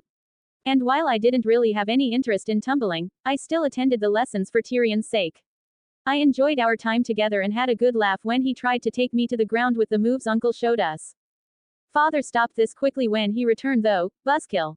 278 AC Lord Stefan Baratheon and his wife drowned during a storm. Their ship, Windproud, sank in Shipbreaker Bay, very close to Storm's End. Of course, King Aerys feared that Lord Stefan had somehow been assassinated by Tywin. Aerys decided to only meet with Tywin in the presence of Kingsguard, father told me afterwards. I laughed at that, though Tywin wasn't happy. As a reaction to all the schemes against him, Aerys thought to see, he had a young man from Essos come to King's Landing and act as his current Master of Whispers. Varys was his name, and I thought it interesting that he came at a time like this. When I heard that Varys entered the game, I immediately updated my profiles about all the players, and added Varys as one of the top dogs. The top dogs, as I like to call them, were a group of people who were either the most dangerous or had the best cards in the game at this point in time. So the names in this group changed regularly. Those were a few things that happened between 276 and now 281 AC. So let's discuss the current moment in more detail. Surprise chapter. I hope you like it. Cedric_7512 creators, thoughts. 33 comments, 0 vote. Part 14 coming home. Tywin POV. 281 AC. Anger. That's the emotion I'm feeling right now. Outrage and annoyance, but mostly anger. I didn't let it show on my face though. Never give anyone insight into your innermost thoughts, that way you leave all your enemies guessing. As we travel from King's Landing back to Castle Rock, I can't help but think about how it got to this point. How could the king get this paranoid and disrespect me like this? Of course, I knew of his mental health, and I knew that sooner or later Aerys would try and deal with me by punishing me in some way. Taking away my son, my heir from me, and trying to weaken my house was a smart and devious move, or it would have been under normal circumstances. But what made me so angry was that it wasn't even the king himself who came up with the idea to steal my heir from me. No, it was my heir himself. I'm sure that Cersei was the one who suggested it to him, though, as Jaime would have never gotten this idea on his own. My own son willingly becoming a Kingsguard just to stay close to Cersei and get away from his duties made me furious. Before the anger can get the better of me, I calmed down. Since the death of my father, I knew that if I wanted to create a powerful legacy for House Lannister, I would have to do it myself. The sole reason why I had a portrait of my father in my solar was to remind me never to be like him, weak, a laughingstock. I'm familiar with setbacks, and I knew how to stay ahead of my enemies to not experience them. But this time, the betrayal came from my own family. Thankfully, this situation is salvageable. Had I only had Jaime and Tyrion, I would be in a very bad spot. But right now, I have another son who can become my heir. The heir of Castle Rock. Esganor. If I'm being honest, Jaime becoming a Kingsguard and therefore making Esganor my heir might be a stroke of luck. Since Jaime was young, he had problems with all things concerning duty and learning. He preferred to use the sword and showed his massive talent in art.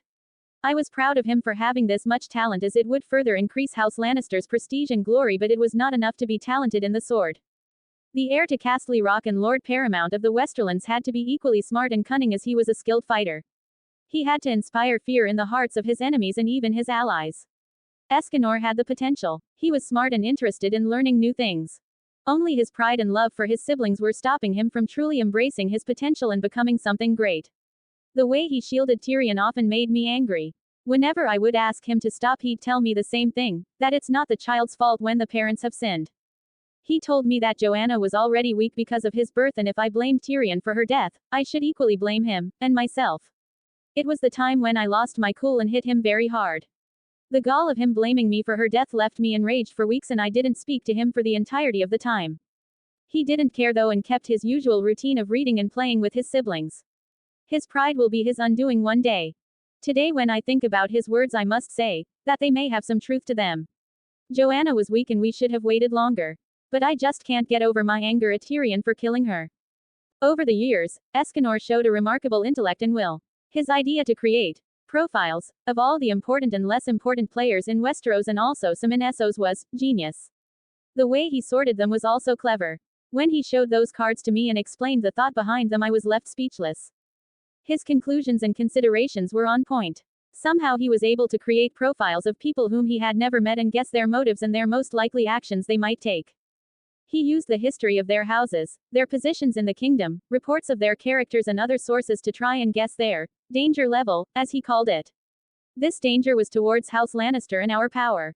Esganor essentially created templates to guess the next move of people and therefore find those that would most likely betray others and who we could use to further our goals.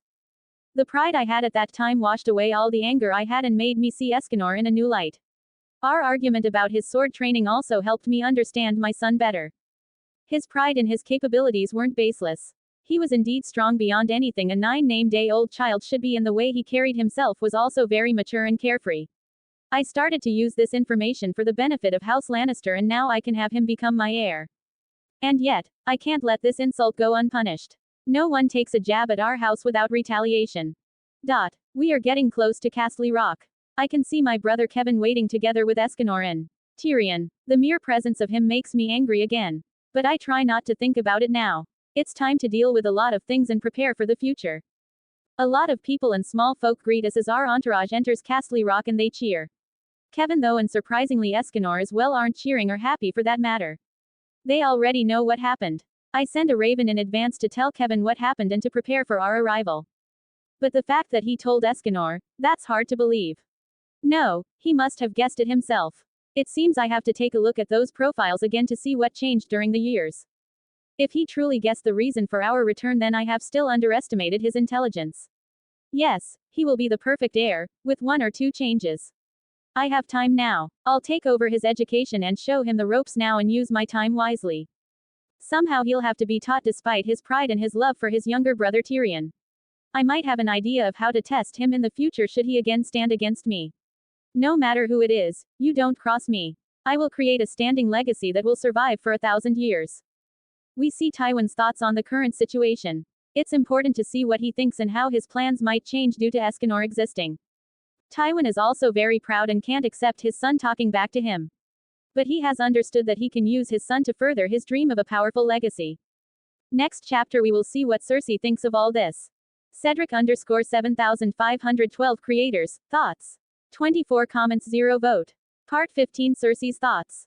First off, I would like to address the POVs I'm writing right now. I would also like to advance the story to more interesting topics, but I feel like these POVs are important to show the relationships of Esganor's family members with Esganor. A few of you wrote about it being boring, and I'm sorry, but you don't have to read it. After a more or less 9-year time skip, I wanted to somewhat showcase the relationships between the family. In the future, there will be more of these POVs as it helps me explain the thought process of my characters. I'm not a very good writer, so this may seem boring, I understand. But if you think it's boring, then just give me a tip on how to change it and what I should rather write about. Just telling me that it's boring doesn't help me or the story. Cersei POV. 281 AC. I'm currently sitting in the little study room I have for myself. If there were more female Lannister children of Tywin, they would be with me right now. I look at the young boy in front of me. Though to call him a boy is not accurate. He already has the air of a young man and is not even 10 name days old. Esganor takes a sip of the tea I had asked for. His movements are correct. Not elegant as a nobleman or a king, but also not crude like the movements of a knight or a peasant. It was the way Esganor was. He never truly cared about decorum and interacting with lords and ladies. I wasn't fond of my brother when he stopped me from punishing the little monster. Why would he stop me? He killed our mother. I didn't care about his reasoning. I didn't want to hear it. The little monster killed our mother and he should just die. Esganor explained to me that dwarfism is not something that should kill a mother during birth if the maester knows what he's doing. He told me all those things I don't remember that sounded smart, but I didn't understand. Whenever I try to be angry with Esganor, though, I can't stay angry at him for long. He has this noble and strong feeling to him. His charming and warm smile just pulls people to him. And his strength is second to none. He came to me a few minutes ago asking me about my stay in King's Landing. I told him all about it, happy to have someone to talk to instead of having to spend time with my bedmates. Those two are so boring. So you came back because father doesn't feel good and has therefore laid down his post as Hand of the King. Yes. Esganor looks at me for a moment. I can't help but compare him to father. Whenever he looks at you, it feels like he gives you time to tell him the truth. Like he's saying, come on, tell me the truth, I know it anyway. But unlike the look father gives everyone, Esganor looks at people with pity.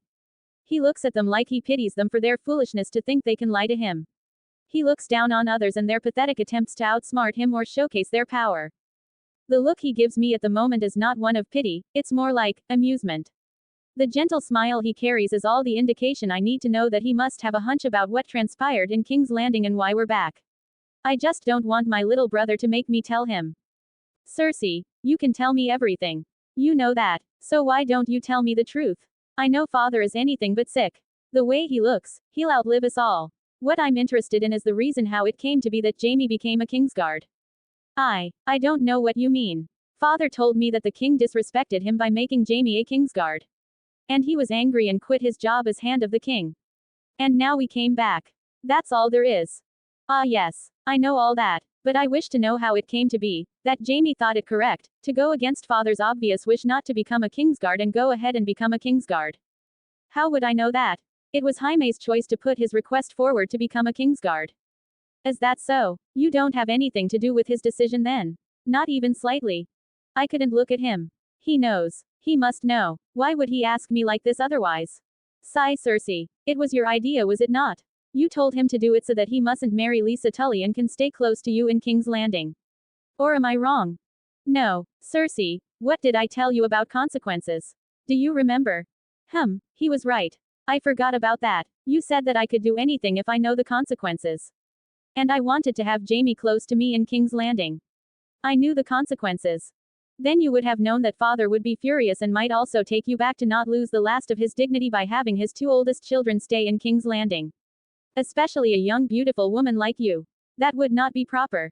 So you didn't think about all the consequences when you gave Jaime the idea to become a Kingsguard? No, no. And now you're here. And Jaime is in King's Landing, guarding a mad king. I knew he was right. He was right like usual. I couldn't stand this. Normally I would explode and scream at the other person who thinks they can lecture me, but whenever Esganor comes and speaks to me, I don't know, it just feels warm, and he never truly blames me or lectures me about anything. He might tell me about my mistakes and coming from a 9-name-day-old child, that is grand, but he's never angry with me. Why is father so angry then? Having a son in the Kingsguard is an honorable thing, no? Well, that's what it looks like from the outside, sure. But in truth, it's a stupid position to be in. You must protect a king you might not like. You swear an oath to never marry or have intercourse. In our case, this means Jaime is protecting a mad king that may order him to slaughter or burn anyone and cannot help House Lannister forge bonds with other prosperous houses. And what's worse is that historically being a Kingsguard is a job with a high mortality rate. In the Game of Thrones, you either win or you die, Cersei, and you don't want to be the one standing in front of the guy that dies. Because it means you will die first. I got worried. He was right. There were many cases of Kingsguard dying early. And I wasn't even in King's Landing right now. But having Jaime marrying another girl just didn't sit right with me. I wanted him close to me, and you wanted him close to you, didn't you? Quote. Don't look so surprised. I still remember why Jaime's room is at the other end of Castle Rock. Sister, you should look forward and pick yourself another man. I'm sure father will try and arrange Prince Rhaegar for you to marry. And even if that doesn't seem likely, father will do anything to marry you to someone with power and influence. And until then, you can spend your time with me and I'll show you the game I've been working on. I'm sure you'll like it. What? A game? What's it about? When did you create a game? Haha, well, you see, you're not the only one with boredom problems. The game is called Risk, and is a board game. I'm sure it'll keep us occupied for a long time. No, seriously, it's going to take a while to finish, and it's quite similar to real life. Come, I'll show you. Yes, Esganor has introduced Risk to Westeros. And believe me, it's the perfect game to play. It takes ages to finish and is therefore a good way to pass the time, and it also fits well with Game of Thrones. Cedric_7512 creators, thoughts.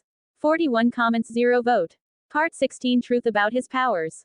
I read some comments that weren't happy about me killing Joanna off. I'm man enough to admit that I'm nowhere near smart or good enough to come up with an entirely new plot should canon be ruined. But the death of Joanna was something I planned, and I came up with a reason for her death. It's going to be important in the future, and I promise I'll write about it. I apologize to those that wanted to have her present in the story. But I'll add new things to the story soon enough. Please have some mercy. Omni POV. 281 AC. Varys, in the red group. Tywin asked as he read the new addition to the highest threat group in Esganor's profile collection. Esganor started to call the group's colors to make it less confusing. At the bottom is white. This represents everyone that is no threat to us and has a near zero chance to change anything in the game. There are not that many in this pile, surprisingly. Esganor explained that most of the common folk belong there, but not all of them. Also surprising. The fact that he would think of the common folk when creating the deck. That's what he calls the pile of cards containing all profiles. After Tywin had returned from King's Landing and settled, he asked Esganor to bring the deck to his solar to have a look at it. Tywin was surprised, to say the least. When he saw the profiles a few years ago, they were not even closely as detailed as they were now. It was a gold mine. Esganor said that information is power, which he had of course learned from Tywin, and Tywin couldn't help but agree. What Esganor had created was almost a battle plan with possible schemes and answers to those schemes. Simply beautiful in Tywin's eyes. Yes, Uncle Kevin told me about him when Mad Lad had him shipped from Pentos in 278 AC. I asked Uncle about him and did a little research. He's definitely in the red category. I want to hear your reasoning for that. Well, there are multiple reasons. First and foremost is that he deals in the most profiting business of all, information. That alone is enough to warrant his place in the red group. Another reason for me is that he's unknown. If I'm correct, then he's some slaver's boy, turned criminal, turned masters of whispers, and we don't know anything about him. He has no house whose interests he represents. Therefore he does this for his own interests. What are those interests? We don't know. And that makes him dangerous too. Lastly, he is an eunuch. Quote. What? Why is he being a eunuch a reason that would warrant a place in the red category? Well, it means that he is less focused on things that concern intercourse. giving him more time to scheme as his thoughts will not be plagued by his sexual needs and cannot be manipulated by a pretty face. This is surprisingly lucid. Explain why us not knowing his interests makes him dangerous. Father, I'm sure you know th. Yes, I know, but I want to know whether you know or if you just wrote what you heard. Aha. Well, the reason why not knowing someone's interests makes them dangerous is that we don't know his motives. He's ambitious, that we know. So he must have plans, and if we don't know those plans, we can't create counterplay to them. Very good. Very good indeed. I applaud you for your creation of the deck. Thank you. There was a short pause. Tywin seemed to be in thought, and Esganor was just waiting and drinking tea. It was his favorite beverage when talking with others. It was relaxing and he loved the taste of it. Still, it was expensive somehow to have the tea leaves transported to Lannisport. Tywin told Esganor that he'd not import tea leaves because it would cost more than it was worth. Esganor was the only one drinking tea in the family. For that reason, Esganor offered a deal to Tywin. He would still buy tea and Esganor would find a way to make money to pay for the costs. This was also one of the reasons they were here. Esganor wanted to show his father the game he created. Esganor was sure that it would become a hit in Westeros. So this is your idea to make back the money I spend on your tea leaves? Yes. Are you trying to annoy me? How will this game make us any money? Well, it's a board game about war and conquest. Who in the Seven Kingdoms doesn't like conquest and glory? Everyone who plays the Game of Thrones will love this, and the children will love it as well. I colored the board with the colors of the different kingdoms, and a lot of the smaller houses are also there. Many will love it, I'm sure about it. Esganor was right. He had changed the game to play in Westeros. The Seven Kingdoms represented the different continents from the original game, and the houses with their lands represented different countries from the original. It was a good idea that will surely make a lot of people want to buy it. Therefore he set the price quite low to have the small folk be able to buy it as well. To further increase the game's popularity, I thought of a way too. You could donate, say, 100 games to the small folk in Castle Rock and Lannisport. That way you'll look generous and have them spread the word. It will spread like fire.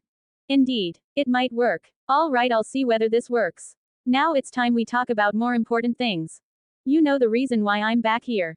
Jaime's pathetic attempt to be close to his sister and shy away from his duties gave the king a chance to spite me in our house. I lost my heir that way. You understand what this means, don't you? Yes. It's my turn then. I'll become heir of Castle Rock. It means more work primarily, too.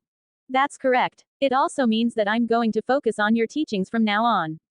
I'll have you learn all the intricacies of being the Lord of Castle Rock and Lord Lannister. You will learn from all the business deals, our allies, and our enemies. You will learn everything that I tell you to, so that you can one day take my place and continue the Lannister name. Sigh. Very well then. This marked the day that Esganor's workload increased greatly. He didn't like it, but Tywin made sure it wasn't too much. His son's intelligence helped him learn new things fast, so they didn't have to go over everything thousands of times. Esganor spent his time talking with Cersei whilst drinking tea, playing and spending time with Tyrion, learning from Tywin and Maester Crelin, and practicing his magic. Speaking of, his magic had changed. Or let's say it didn't change, but Esganor only now realized something different. He felt that sunshine wasn't just simple magic, it was something divine. When he found out that he wasn't able to use his devil fruit offensively, he was outraged. He effectively turned almost entirely into a shackle for him. While it was true that it made it so that sunshine was always active, it gave him many weaknesses. He wasn't able to turn into his Logia state and even have a weakness in water. And he couldn't use his devil fruit to create moves. That was just unfair. But he found out that things weren't as they seemed. Sunshine is indeed a divine power. And devil fruits are not named devil fruits for nothing. They repel each other. This entire time since his birth, Esganor wasn't able to use the full potential of his devil fruit because sunshine suppressed it. Those two powers were fighting against each other without Esganor knowing about it. It was a silent fight, behind the scenes, and stunted Esganor's growth and power greatly. That was the reason for all those nerfs. It wasn't the being that brought him here that did this. It was his own power. So what now? Well, there is very good news for Esganor. The devil in the devil fruit is trying to fight against his power, sunshine, but sunshine is actually the stronger power of the two and is therefore winning the fight. This is also the reason why Esganor could use sunshine from birth but not his devil fruit. As time passes, sunshine will fully defeat and destroy the devil in the fruit, leaving nothing but the power it possessed behind and giving Esganor the entire power he should have possessed and more. Sunshine literally burned away the weaknesses and nerfs There you have it. Esganor unknowingly picked the perfect pair of powers. You lot actually thought I would give the MC something so useless, didn't you? Haha. Cedric _ 7512 creators, thoughts. 40 comments, 0 vote. Part 17 Varys. These next few chapters will be important. They will be pre-tourney chapters that will have a bunch of POVs. I know that some of you dislike my POVs because they reduce the speed of the story as a whole. And while that is correct, they are also necessary to give important insight into different characters and the plot. This is currently pre-tourney at Harrenhal, and after we'll go over to the tourney. These are important chapters as it's also a very important event that is something akin to a turning point before the war starts. I hope you enjoy this little Varys chapter. Varys POV. 281 AC. It's been close to 3 years since I was asked by the king, Aerys II Targaryen, to come to Westeros and be his master of whispers. I have long since understood the power and value of information. Ever since Illyrio and I came to our little agreement and we started our plan to fool the entire city of Pentos. My life might not have started in grandeur, but I was hellbent on getting there. And I was on the best way there. From one moment to the next, I was promoted from a gutter rat to the master of whispers, and all that only with the power of information. I was going through different notes and information I got today. These are trying times in Westeros, truly. And if I want to succeed with my plans, I must tread carefully. As I read the newest notes from one of my little birds, I get thoughtful. The note reads, Tywin Lannister arrived together with his daughter Cersei Lannister and his entourage this morning. Nothing new otherwise. So he truly left for Castle Rock right away. I never thought this would work this well. King Aerys was paranoid. I knew that even before coming to Westeros and seeing him personally in King's Landing, but this went beyond my reports. He was mad, and it was getting worse in the last years. The king wanted me, needed me to point out the traitors for him. This was thankfully a very easy job, as there was not one person in court who wasn't a traitor or had a hidden agenda, thoughts filled with riches and power or some other ambitions. I simply pointed my finger to those that were the most bothersome for me to deal with. Hee. Truly hard to believe. Me, Varys, a man born into slavery from Lee, is currently manipulating the ruler of the Seven Kingdoms to kill off his competition. How far I have come. As I think about my reality, I can't help but think about my past. I was born into the lowest category there was in this life, slavery. That was close to 30 years ago. I worked my way up, never complaining even when I had to be a clown to that dim-witted mummer and his troop of mummers. When he sold me to that disgusting and hateful man during our stay in Myr, I was truly scared. I'll never forget his disgusting smile and the warts on his nose when he cut off my manhood and then burnt them in a blood magic ritual.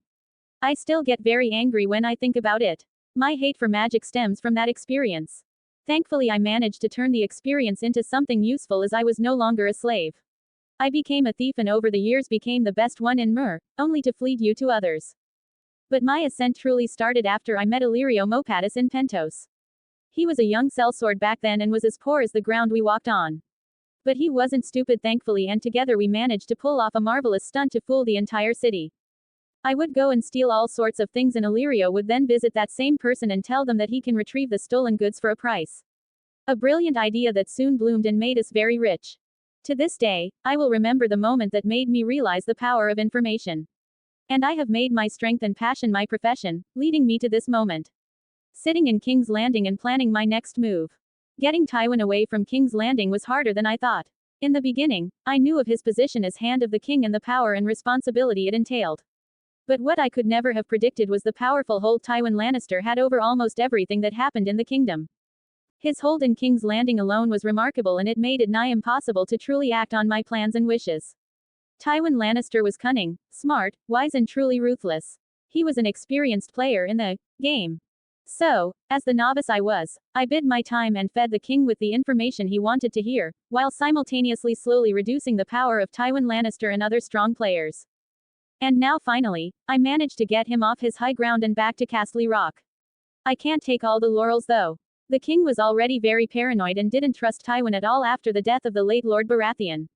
This made it all the easier to convince him to accept Tywin's request to leave his post as Hand of the King. Flashback. Your Grace, I believe that I have the perfect plan to deal with the biggest threat to your rule, Varys said to Aerys when they were alone after another meeting with the small council. What plan? You should think of something to get rid of the lion. Does he think he can stand above a dragon? Ha, I'll show him. You Grace, this is actually what I wanted to talk to you about. Speak. Well, Your Grace, I think there is something that you could do to truly weaken Lord Lannister. You see, my little birds told me something very interesting this morning. Sir Jaime Lannister, the current heir of Castle Rock, has requested to become a Kingsguard. So, how does that matter to me? I'll never allow it. That lion just wants to get someone even closer to me to spy on me. Your Grace, if I may say this, but I don't think Lord Lannister knows of this request. You see, Sir Jaime is the heir of Castle Rock, so should he become a Kingsguard, he would never be able to sire children and would not be able to become Lord of Castle Rock, leaving the Westerlands without a Lord Paramount and therefore weakening them. If I'm correct, then there is nothing that would hurt Lord Lannister more than to have his legacy weakened, Your Grace. Aerys' eyes became wide. Truly he understood. He could hurt Tywin. Ha ha ha ha ha ha ha ha ha ha, yes, yes. Oh yes, finally I can hurt this stupid Lion and his stupid family. Varys waited until the king had reached post-nut clarity. Oh god. Varys knew how to handle the king.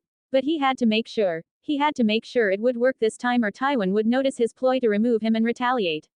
He had to be thorough with this. Your Grace, there is another thing though. Ha ha. What more? Ha ha, the king said, still breathing heavily. You see, I know that you wish to fully humiliate Lord Lannister, and for the same reason you refused his request to resign as Hand of the King, but this time I believe it important that you accept should he make the same request, Your Grace. Oh, and why should I do that then, Varys? Because, Your Grace, should Lord Lannister wish to step down from his position as Hand of the King, I am very certain that he will want that because of the anger he will feel, it would be the best chance for you to weaken House Lannister. And the best part is that it will be his own wish to give up that power, and only you, Your Grace, will know that you have manipulated him the whole time. Ha ha ha ha, yes Varys, that's brilliant. We'll do that then. Good good. Alright, I give you free rein to do as you wish in this matter. I want to see the lion giving me back the power he has on his own, ha ha ha ha ha. Flashback end. Truly a well executed plan. Now I must convince the king to attend the tourney at Harrenhal in the coming month. It's imperative for him to be there and ruin all the moods. After all, I am not yet done with the old dragon. Out with the old and in with the new. For the old is mad and the new is loved and popular, unlike his father who has found a perverse love in wildfire and rape of his sister wife. 47 comments, 0 vote. Part 18, Tywin's Pride. 281 AC. Walter went POV. Ah, yes. In a few days, the tourney will start. It will be a much bigger tourney than the one Tywin held in Lannisport. Thanks to my mysterious friend who donated all that money, I was able to outdo him. The rewards I offered were a total of 3 times higher than those of the tourney at Lannisport. Who would have thought the Crown Prince himself would give me money to host this tourney? You do wonder what his motives are. I, however, don't care about that.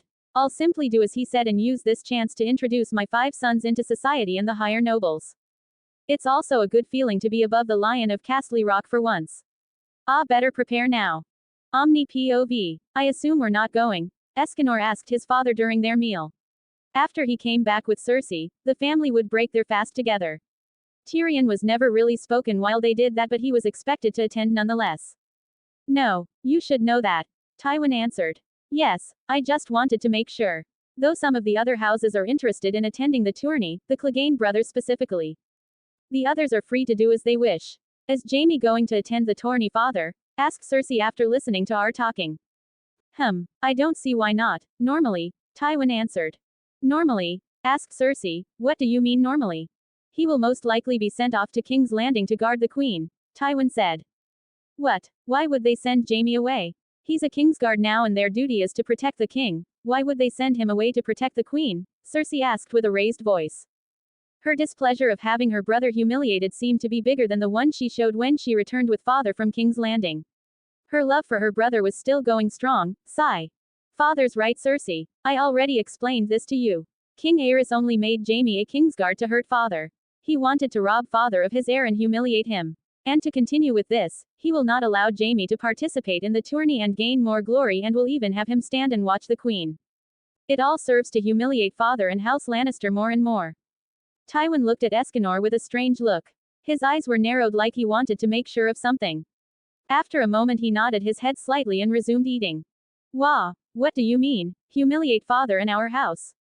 I don't understand. How is that smart? There is still you, no. Haha, yes Cersei, you're correct, of course. The reason why the king did what he did was a combination of misinformation, hatred, pettiness and madness. I'm sure that it wasn't his idea to accept Jaime into the Kingsguard. Someone must have suggested the king to do so. Aerys wanted to hurt father and rob him of his heir. Not even remembering that I still existed. He is being manipulated and doesn't even realize it. My guess. Varys. No doubt in my mind. But brother, why did they forget something like that? Doesn't everyone know about you? Asked Tyrion. Being the smart boy that he was and having learned from Esganor, he understood that the great houses should never forget someone of Esganor's standing. The son of Tywin Lannister should be well known throughout the Seven Kingdoms. And he was right, of course. The reason for that is because I was technically never truly introduced into society like Cersei and Jaime were. Just like you weren't, Tyrion. Mother died too soon to introduce me to many people and take me to many events like the Tourney. This makes other houses forget about me. Tyrion and Cersei didn't understand still. Before Esganor could explain it though, Tywin intervened. Enough about this. We will discuss this at a later date and not during our meal. With that, the topic was off the table. Tywin POV. I have been observing my sons and daughter for a while now. I was away in King's Landing for far too long. Jaime was the born warrior with little interest in other topics like politics and the court. He also didn't have the brains to allow him such interests if I am being honest with myself. He is rash, headstrong and quick to anger. He does not take after me in that regard. What's more, Jaime comes across as arrogant, thinking his talent and prowess in the sword grant him to feel that way. He was similar to Esganor in that regard. Only that it wasn't arrogance Esganor had, it was just plain and unadulterated pride. Pride that shone and burnt as bright as the sun. But while Jaime was rash and quick to anger, Esganor was calm and collected. To this day I have never seen him angry, once. Unlike Jaime, Esganor is a smart boy. He will become a formidable player in the future. His invention proved as such. He knew how to read people only from reports alone, and that was dangerous. The deck was one of the greatest inventions in my opinion. It even helped me in some regards. I understood after reading his thought about the relatively new and unknown Master of Whispers that I also acted rashly when I gave up my position as Hand of the King. It seems that Jaime does get it from me after all. I can see now. These circumstances might not be as bad as I thought. King Aerys and Varys did me a favor in removing Jaime as my heir.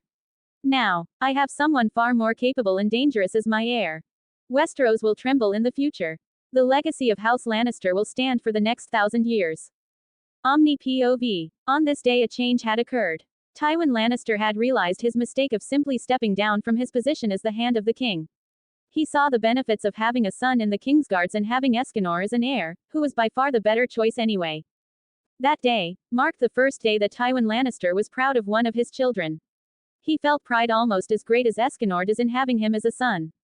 Tywin knew why other noble houses didn't know about Esganor or didn't care about him. He was never truly introduced to the public. All his accomplishments were indoors. His training outside that might have made him famous like Jaime was horrendous. And due to Tywin working in King's Landing most of the years, he didn't change the situation. Tywin didn't think Jaime would offer himself to become a Kingsguard and had always planned to have him become the next Lord of Castle Rock. In the future, many noble lords would think back to this important moment, when Jaime Lannister became a Kingsguard and made Esganor the future Lord of Castle Rock. Two people especially would think back to these times with great regret. Varys, because he killed any plans or ambitions he had. Nothing he wanted would come to pass due to the lion's sin of pride. The other is Hoster Tully, as he was the one that refused to marry his daughter Lisa to Esganor. When Tywin asked him to join their houses through marriage he wanted to say yes, but when Jaime became a Kingsguard this notion died for him. He had no interest in marrying his daughter to a half-man, or dwarf, like Tyrion, and neither in an unknown, probably useless child like Esganor. Poor fool. The reason why Esganor is not talked about a lot or that people like Hoster Tully want to have their daughters married to him is because of his anonymity. No one truly knows anything about him. Due to Joanna Lannister dying soon and Tywin Lannister not being at home to introduce Esganor sooner. Everyone believes he is similar to Tyrion, useless. His training in the sword was terrible. And all the spies of other lords know this and have reported this. So they truly just underestimate him due to a misunderstanding. And this misunderstanding will cost them their necks in the future. This is an important chapter. It shows some development in Tywin and his acceptance towards Esganor. It also gave you a small spoiler for future events. Cedric_7512 creators, thoughts. 54 comments 0 vote. Part 19 Rhaegar's appeal. 281 AC. Omni POV. Harrenhal was filled to the brim with people. From all over Westeros, people came to bear witness to the greatest tourney of its time. The air was filled with anticipation and excitement. Many thieves were out and about doing what they do best while the increased guard numbers were trying to keep them at bay. The business was booming in Harrenhal. The provisions the many major and minor lords brought with them could only last so long until they needed to replenish them. Walter went looked down on his city from the window in his solar. He was very happy, almost giddy about the next few days. He was going to meet his mysterious backer and was anxiously awaiting his arrival. Most of the important participants and viewers had already arrived in the last couple of days. They came from all over the Seven Kingdoms, setting their tents around the area of Harrenhal. There was a knock at the door and Walter could hear one of the guards address him. Lord Went, His Grace the Crown Prince is here to see you. The door opened and in came Prince Rhaegar Targaryen with two of his personal guards. Your Grace, it's an honor to see you here in my humble abode. Please have a seat and drink. Is there something I may offer you? Lord Went, the honor is mine. I am perfectly fine. The accommodations are entirely to my liking. Please let us sit, we have much to discuss. The prince's charismatic smile lifted the mood in the room and took away all the tension. It demonstrated why the crown prince was so liked and loved in King's Landing and almost everywhere he went. Of course, Your Grace. If you allow me to be so bold to say that I am beyond happy for you to grant me the funds which allow me to host a tourney of such grandeur. It was nothing, Lord Went. I also like a good tourney myself. The prince took a moment and turned serious. Lord Went understood that what he would say now will be of the most importance. Lord Went, I am sure you already guessed this, but I have not only funded this tourney to allow for a better atmosphere. I am trying to use this tourney to meet many important lords and ladies. The reason for this, Lord Went, is the future of the realm. The realm, Your Grace? Asked Lord Went. Yes, the realm. The realm is in dire straits, as you, of course, already noticed. I can see the discontent of my people and understand their suffering. My father the king is going too far with his twisted lust for fire, and I am saddened to say this, but it is time for a change. Lord Went was surprised. He had of course known the king to be crazy. It became more and more apparent, and with the increasing amount of deaths, a rebellion was all but certain. For the prince to speak to him of all people so openly, though, that he had not anticipated. He was however interested in where this was going. This could mean a great chance for his house. What change are you thinking of, Your Grace? A change in kings. My father has overstepped and it is time for him to step down and let the younger generation take over. Please don't misunderstand me. I deeply love my father and it saddens me to see what his paranoia has gotten him. However, as the crown prince, it is my duty to think about my people, the innocents. The fear is spreading and I can't stand to see them suffer any longer. Indubitably. For that reason, I come before you, Lord Went. I come to you, not as the prince, but as a fellow Westerosi, and ask, no beg of you to help me when the time comes. To stand at my side should the need ever arise. I know this is far too much to ask of you, but I still hope that you will help me in my greatest time of need and the need of the people who suffer. Lord Went was gobsmacked. Even though he suspected something like this to happen, the way the prince managed to deliver his request was marvelously executed. He appealed to Lord Went's compassion and made himself look humble. Lord Went stood up from his chair and knelt before Prince Rhaegar. Your Grace, I Lord Walter Went solemnly swear to raise my banners and stand by your side should the need ever arise. I will give my life for you and your cause, for the future of Westeros under your rule. The prince exhaled audibly and smiled the bright smile he was so famous for. I am greatly thankful for your pledge of loyalty, Lord Went. I in turn swear that should it ever come that far, to stand at your side as well and honor you and your house for the service you have done for me. Please rise, Lord Went. Thank you, Your Grace. This means a lot to me. Quote. Nonsense, it is I who is thankful. You have no idea how much of a weight has been lifted off my shoulder. The prince rose from his seat. He had gotten what he came for and much more. Now it was time for him to leave. He knew that the new Master of Whispers, Varys, was probably on to him and would no doubt tell his father about his visit to Lord Went. I will leave now, Lord Went. I don't wish to impose any longer and wish you a good night. You could never impose, Your Grace. I also wish you a very pleasant stay here at Harrenhal. Please do not hesitate to call me for anything you desire, Your Grace. Rest well. After that, the prince left Lord Went's solar. The turning point for Westeros had arrived. Many lords and ladies had begun to lay out their plans. Everyone was only interested in their own goals. Plans, intrigues, backstabbing, everything would be used in the coming years to get even the slightest advantage or higher standing. Every one of the players agreed on something, though. A change was upon them. A change that would surely affect the entire Westeros, and if they were unlucky, drench it in blood. But right now no one thought about that. Right now it was time for the great feast. Held that first night within the Hall of 100 Hearths is a great feast for lords from throughout the 7 kingdoms. Everyone that came would attend. Be it to check out the competition, forge new links or just drink and eat, an FCK till they drop. It was time for the great feast. For all of you that thought the chapter was cringe, you are correct. But that was because ass licking is always cringe for those not directly involved in it. The prince is also a player in the game and knows how to use his charms to his advantage. 53 comments 0 vote. Part 20 Lannister's Plan of Ascent.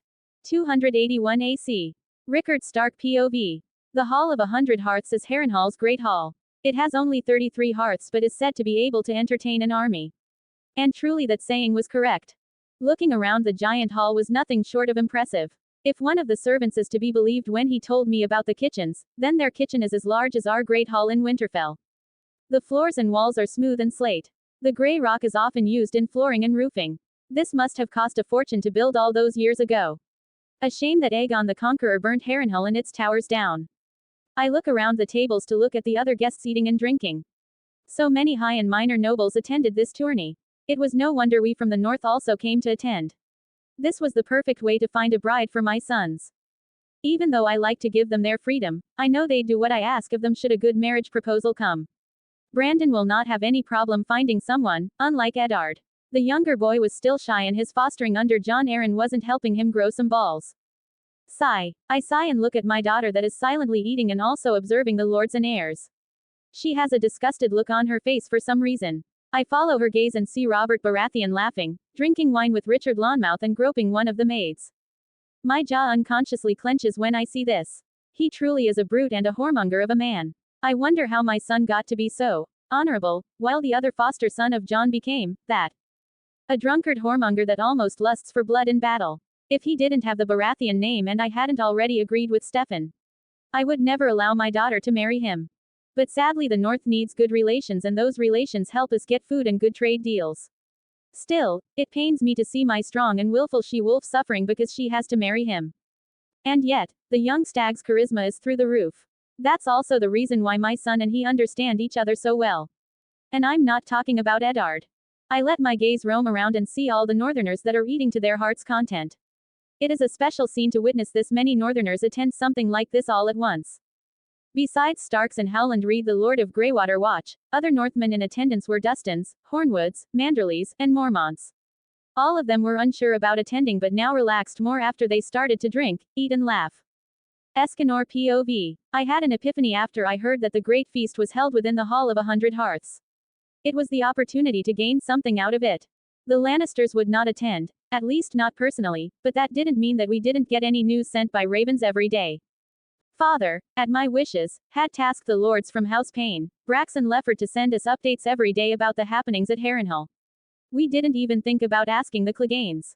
We both understood their strength didn't lie above their shoulders. If I couldn't attend there personally, I at least wanted to know everything that happened. The more gossip and whispers the better. I walked through the halls of Castle Rock towards the solar of my father where I knew him to be at the moment. I knocked and waited for him to allow me to enter. Thankfully my pride had burned away my pettiness and I understood the pride of a man like Tywin Lannister. Therefore I waited patiently until he allowed me to enter. Respect your elders and especially your parents. And my father was someone to be respected, so it worked out well. Enter. I opened the door and stepped inside, closing the door in order not to be disturbed right now. The next few hours were far too important to be disturbed by anyone. Father was writing a letter as usual. He did that almost every time someone entered his solar. That served multiple purposes. For one, he used it every time he could to get work done, and secondly, it also worked as an intimidation tactic. You might not consciously realize it, but unconsciously it's disrespectful towards you when your counterpart doesn't even look at you and continues his work like you're not important enough. I didn't care in the slightest though. For one, I had lost all my pettiness, as I already said, and for another, he would very soon stop writing when he hears what I had planned. What is it, Esganor? Tywin said, still writing. Surprisingly though, he stopped writing and lifted his head to look at me. Ever since that one breakfast about a sennight ago, he looked at me differently. Almost with pride and respect. I apologize for disturbing you, father, but I believe that I thought of something that might be of interest to you and the entire House Lannister. Tywin had his typical amused-like small smile that he wore whenever something went as planned or he was just amused at someone's stupidity. Enlighten me. I was thinking since we got the report from Lord Payne about the upcoming feast at Harrenhal. I understand your reasoning for not attending and I agree with you. But it still stands that we are letting an important chance slip through our fingers to tie new connections, make business proposals and even marriage alliances. This is not good, but it is what it is, and maybe, just maybe, it can also become an unimaginable chance for us. Tywin narrowed his eyes. He didn't like to be reminded about the humiliation, and he of course knew perfectly that he was letting this chance go because of losing face. He was not angry though, not yet, because he knew that Esganor didn't mention it to anger him or annoy him. What chance? A chance to lay down our own spider webs. A chance to rise to the top in the future. A chance to infiltrate the other regions of Westeros without anyone being aware of it. Quote. Quote. Quote. Explain. Here's what I thought. All the attention of Westeros and its lords is in Harrenhal at the moment. Many important highborn nobles and even many lower-born are there attending what might as well be the grandest tourney in history. It stands to reason that they are therefore not paying attention to their respective lands and regions. What are you trying to say? Get to the point, Esganor. I will, father, just a bit of patience. This is important. Tywin exhaled and leaned back in his chair. Esganor continued right away with his idea. What I'm trying to say, father, was that we as House Lannister are probably the only major house in Westeros that is not attending the tourney at Harrenhal, and interestingly enough, we have a good reason. No one will be suspicious of us for not attending, and we will use this momentary lapse of observation from other houses to strike. We will strike right into the hearts of the different regions. We will address all those houses in the entirety of the 7 kingdoms that are unhappy with their current situations and great houses of their respective region. For example, we will address the Boltons in the north and whisper promises of riches and power into their ears should they stand with us when the time comes to fight against the North and the Starks. That way we will get allies and weaken the North substantially. And there are many such cases throughout the other regions. All the great houses have houses in their regions who are unhappy with them and wish to rebel. I mean, the Lannisters know this best. After all, you were the one to eradicate the Rhines and Tarbecks in 261 AC. Tywin had a thoughtful look on his face. He was probably thinking about the probability of this plan working out and what would need to happen. The idea has indeed some merit. But do you think that it's that easy to do? Others would have done it long ago if that were the case. Ah, you are of course correct. But remember the reason for this tourney. If the rumors are correct, then conflict is brewing very soon. Should Prince Rhaegar truly be the hidden backer and funder of the tourney at Harrenhal, then there is a big change coming. And through conflict, we can reap what we sow right now. The benefits we could get this way would be immensely helpful for our ascent in the future. About the funding, don't worry too much, I have quite a few ideas on how to make money. HMPH. That is an interesting idea, Esganor. Do tell me who are the ones you thought about that would gladly stab their great houses in the back. Ah, I had a few ideas here. The first one, as I said before, has to be House Bolton from the north. Just look at their banner. If that doesn't say, give me the means and I'll flay those you want, I don't know what does. Apart from that, they also have quite a negative history with House Stark and would probably thirst for a chance to rise above them. Indeed, that is a good idea. Who else? Well, there is House Esganor. With all his pride as a true Lannister and a son of Tywin.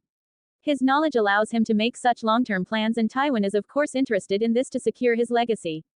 I will cover some of the tourney at Harrenhal while also addressing what Esganor is doing in each chapter. That way the story doesn't just cover the tourney but also moves forwards. I hope that this pleases most people. 38 comments, 0 vote. Part 21 stage is set. 281 AC. Hall of 100 Hearths. Omni POV. The feast was in full swing and most of the participants were enjoying themselves. Food was shoved into mouths, wine was poured into throats, and hands were touching places they shouldn't. But among those people was one particular lady who wasn't enjoying herself. She disliked such big feasts and would much rather go out riding her horse through the woods or hunting with her brothers. Sadly, she wasn't allowed. She had to act like a proper lady should. Lyanna Stark POV. I hate this. I hate it with a passion. This hall full of lies, wine and lust disgusts me. I don't want to be here and was dragged here by father. My duty towards House Stark was to become a proper lady and marry into a great and noble house. I would do my duty had I not seen my betrothed for the first time. Before today I had only seen Robert Baratheon years ago, and that also for a short time. I was expected to get to know him better so we could get closer. But I am revolted by what I am seeing. This drunk whoremonger of a man was groping maids in front of all the other lords and ladies in the hall, and what's worse, he was doing it in front of me, his betrothed. I couldn't muster the words to describe my wish to just leave and drop all pretenses and break the betrothal. Clenches her jaw. Erg, why? Why me? Why did I have to become a woman? I hate all this. I hate the dresses, the boring traditional, womanly, lessons and most of all the restriction of freedom. And to top it all off I was supposed to marry this disgusting whoremonger that would never stay faithful to me and FCK what he can. Omni POV. Suddenly the air around the hall changed and the door to the hall opened.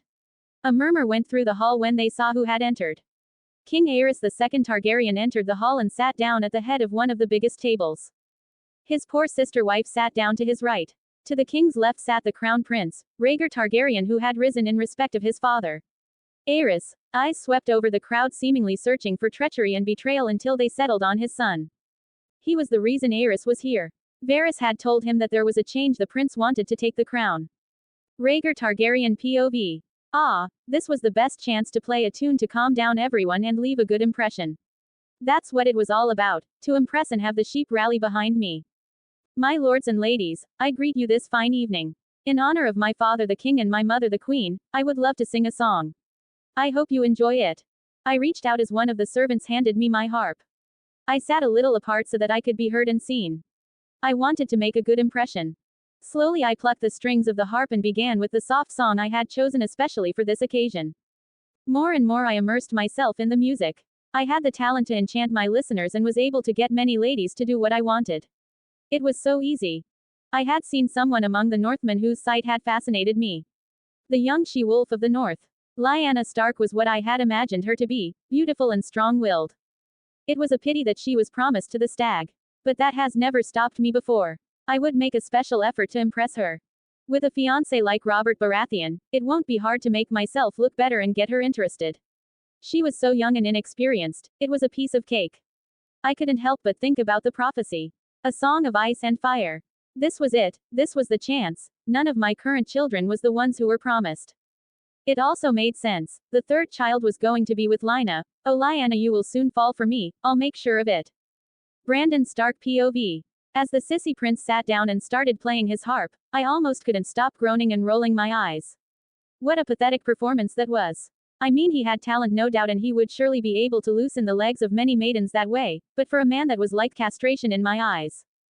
There was no way I could take him seriously. On the other hand, he won a lot of tourneys and could use his bright smile to charm many people. Though many simply lost on purpose, who would want to lose their lives just because they won against the prince and angered him or his father. No one, that's who. I didn't like him, but that didn't matter. He was the crown prince, and I could do nothing about it. What was a bit funny though was the effect his performance had on my sister. I could see her crying tears because of it. I had immediately hit it off with Robert and liked him. But I also understood that as a woman lady, my sister would not like to marry someone like him. He was very liberal with his groping and that was not even something I'd do in front of my betrothed. Are those tears, my dear sister? I teased her. Stop it, Brandon. She answered and looked at me fiercely. It seemed my teasing hit true. That didn't sit right with me though. This wasn't good. She should not get close to the sissy prince. That would lead to disaster if he managed to get into her head, or even worse her pan. No, I wouldn't allow it. I must make sure to keep an eye on her. Ashara Dane POV. This was a very new experience for me. Her Grace, Princess Elia Targaryen née Martell, was here, so I of course as her lady-in-waiting also had to be here. I was thankful to Princess Elia to take care of me. She kept me close and introduced me to court and life in King's Landing among the higher nobles. Still, as a 4-10 name day woman, I was expected to find someone to court. The princess told me this would be a great place to find someone. I had the honor of dancing with Prince Oberyn. He was just like the rumors said they were. Of course, it was not the first time we met and he thankfully broke the ice with his attitude. The dance with Lord Connington had a lot to be desired, but it was expected of me to accept his request to dance. After some time I was approached by a tall and broad-shouldered, black-haired man. This must be one of the northerners with the way he carries himself and looks. My Lady Dane, it's an honor to meet you. My name is Brandon Stark. The man introduced himself. Lord Stark, I am honored to meet you. I thought with your broad shoulders that you must be one of the esteemed northern lords. I am glad I was correct. We do look special, that is true. I come here to ask a bit of a favor, my lady. Oh, and what would that be? You see, in our family I inherited most of the boldness and my brother is left with practically none. He has gotten all the good manners though, ha ha ha ha. Now he has been looking at you for some time and I was wondering whether you would be so kind as to dance with him at least once. Don't worry, he is easy to get rid of. And should you have a problem with that, I'll gladly help you, ha ha ha. Of course, Lord Stark, it would be my pleasure. If you would introduce us. I'll certainly do that. Omni POV. Castle Rock. Solar of Lord Tywin Lannister. In the solar of his father, Esganor was going over some reports he had gotten from ravens from all over the kingdoms. He got to a special one that wrote of news about the feast. It seems the things that he had expected were indeed going as they were supposed to. It seems the stage is set. Let the games begin then. Tourney starts the next chapter. Hope you enjoy it. Cedric_7512 creators, thoughts. 34 comments, 0 vote. Part 22 jousting results. 281 AC. Esganor POV. That's quite the conundrum indeed. I was sitting in my father's solar. We were going over the reports he had gotten over the last couple of days. Was all Tywin said. He was deep in thought after having read the last report. It had been 10 days since the start of the tourney at Harrenhal. A lot had happened during that time on the side. Esganor and his father had been quite busy. The tourney itself had not been very interesting, but the outcome, now that was something very interesting indeed. Esganor knew the story of Asoiaf and got more or less and knew about the event that jump-started the war that would be known as Robert's Rebellion. And right now, he and his father had just gotten the news that a certain young woman had been crowned by the Crown Prince. It seems like Lyanna Stark had been crowned Queen of Love and Beauty just like in the story. This would undoubtedly lead to disaster and the rebellion was only a matter of time now. The tourney had gone like he knew and was not particularly interesting. The lords from the Westerlands that attended the tourney had sent reports about events almost every day. The joust was the first event and also the most popular one. It took a total of 5 days. And during those 5 days, some very interesting things happened. Esganor and Tywin got the news a bit late due to the time it took the ravens to get to Castle Rock. The key events were the same as he knew. One noteworthy event was the story about a certain Northman, a Cranogman. This man, named Howland Reed, had found himself bullied by 3 squires, none older than 5 and 10 name days. Even though Lord Reed was an adult, these 3 squires, or better yet, these boys, were all larger than him in size. Imagine that. According to the report, Howland Reed did in fact have a weapon with which he could have defended himself. It was a 3-pronged spear. However, this spear was snatched away by the 3 squires, I can only imagine the humiliation he must have felt at that moment. Being disarmed by 3 squires that weren't older than 15. Esganor only got the news of this particular event, due to him specifically asking the Western lords to keep an eye on the Northerners. He wanted to see whether his knowledge would prove to be correct or if he had created a butterfly effect already. Anyway, the squires repeatedly mocked Howland Reed, shoved him and kicked him. They acted like some basic bullies in high school. The interesting thing came in the form of a rescue. Lyanna Stark, the she-wolf, arrived shouting indignantly that Howland was her father's bannerman and they should stop or she would make them. Of course, this didn't help at all as she was a woman and they were all taller than her. Surprisingly, she bet off the 3 with a tourney sword, I couldn't stop laughing when I heard that. Imagine being beaten by a woman that holds a dull sword and you are 3 squires. I mean seriously. Now this event seemingly over and solved, was in fact not. You see, Lyanna Stark, ever the willful woman that she was, refused to let things be and forged a plan. She in her wisdom thought is smart enough to disguise herself as a knight and challenge the knights whom those 3 bullies squired under. And so on the evening of the second day of the tourney, a mystery knight, later called the Knight of the Laughing Tree, appeared.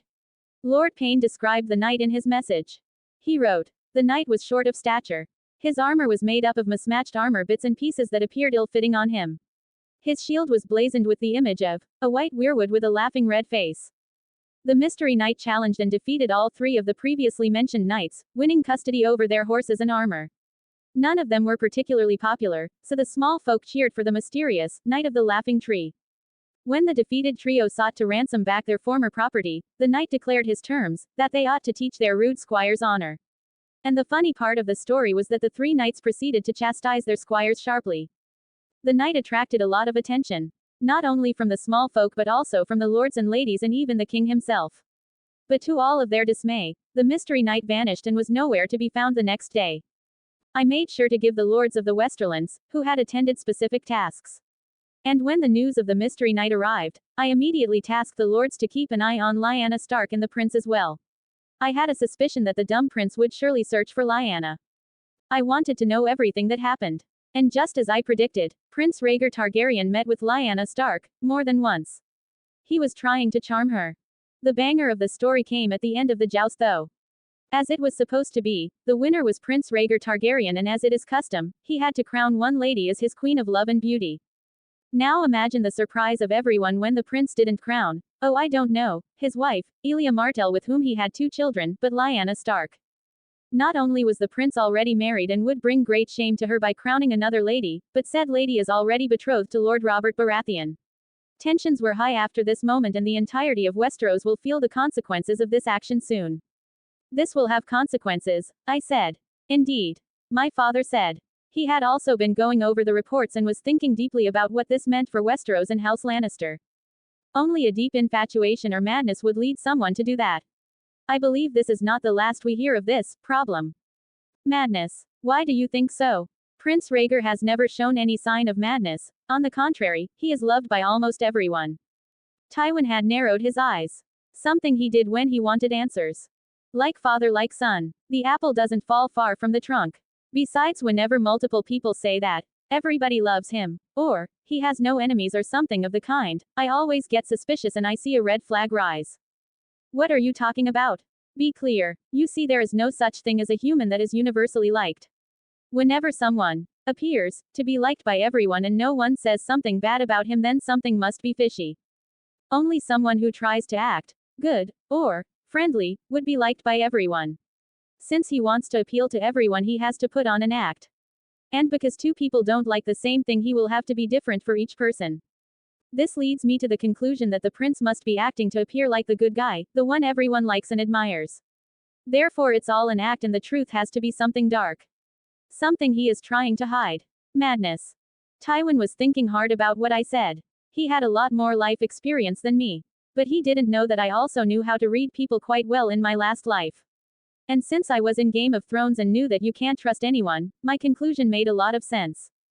Tywin looked at me. It seems he got to a similar conclusion as I did, but didn't want to act on it for now. Then the only difference between the prince and the king is that the prince is smarter and knows what the people want. He puts up an act to appear sane and get others' support when he inevitably usurps his father. Guesses. That's all those are. You are guessing. Correct, but should I be correct, we'll see the prince doing something very stupid in the future. And I'm guessing very soon too. Tywin decided to change the topic for now. We had other things to do. Let us change the topic now. What's the progress with the plan you wanted to create? Ah well, it's like this. 40 comments 0 vote. Part 23 Back to the Future. Don't mess with the lion. 281 AC. Omni POV. The plan that Tywin was talking about and Esganor wanted to create was the plan he had thought of and already talked about with his father. They had already talked about the rough layout and the goal of said plan. The idea was to whisper words of deception into the ears of certain houses and people to have them betray their overlord houses when the time comes. However, the plan was more complex than that. Esganor had ideas that would go beyond simple betrayal, and he was in no way interested in allying House Lannister with these people houses. Esganor POV. As you already know, father, I plan to use the duration of the tourney, when everyone is distracted, to sow some discord among the different regions. I told you about House Bolton. Yes, your idea had merit. But why would a Lannister ally himself with those flaying lunatics? Ah, but we would never do that. You are correct. Why would a lion care about them? And the truth is, we don't. We are going to use them and then discard them when the time is right, I explained to my father. Explain. All right, let us speak about the Boltons for now. We know that House Bolton has a feud with House Stark for generations. We will use that feud that they have in Omni POV. Esganor stopped talking abruptly and looked in a certain direction. 2 people had just appeared in the room and were looking at him and Tywin. Esganor stood up and narrowed his eyes. He had a suspicion about who these 2 were and he didn't like it one bit. The 2 people were 2 men. An old man who looked like he might die any moment and a young man who was no older than 5 and 10 name days. Don't you know it's rude to eavesdrop on others? You might portray the image of perverts that way. Who are you? He asked. Both of the intruders looked surprised at his question. This should not have happened. How could this boy see them? They weren't even in the same tea. I asked you a question. Answer before I introduce you to the son. Esganor was not happy. The old man was the prime pervert and he would gladly reduce him to ash, while the young one, he was a good boy and would normally not deserve to die. But those that stand in his and his family's way shall be destroyed.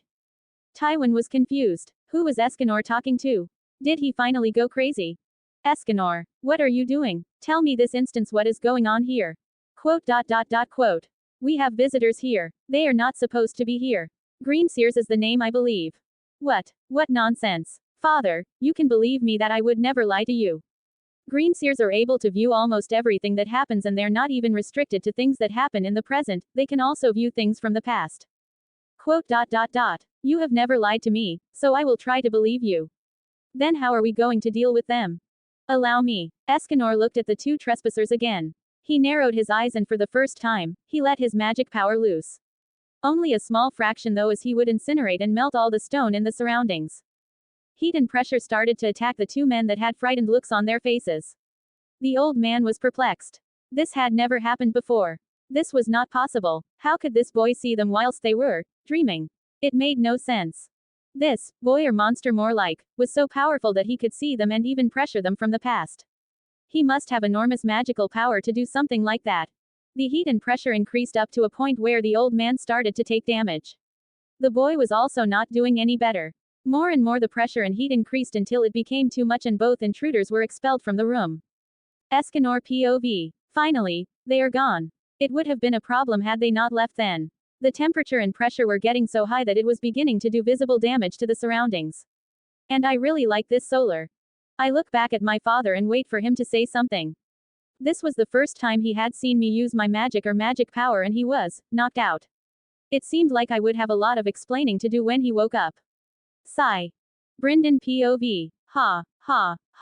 What was that? I could not fathom what that was. Once again I was dumbfounded. But apart from being dumbfounded, I was also hurt, badly.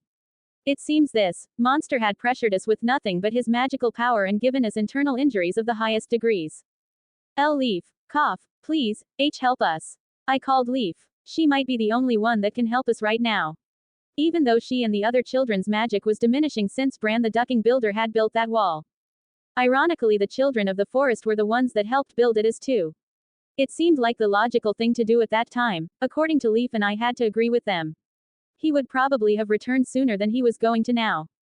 Leaf appeared in front of me and looked at me weirdly. She touched me in different places of my body. I was not able to do anything about it as I was pretty much a part of this tree now. I could see her eyes widen. They gained a light. After all the years that I know Leaf, she has never looked like that. She was always hopeless and bitter. Her guilt weighed on her heavily. She saw herself as the reason for her race's extinction, but her hate towards the cold ones and also humans kept her going all this time. What is the problem? Leaf.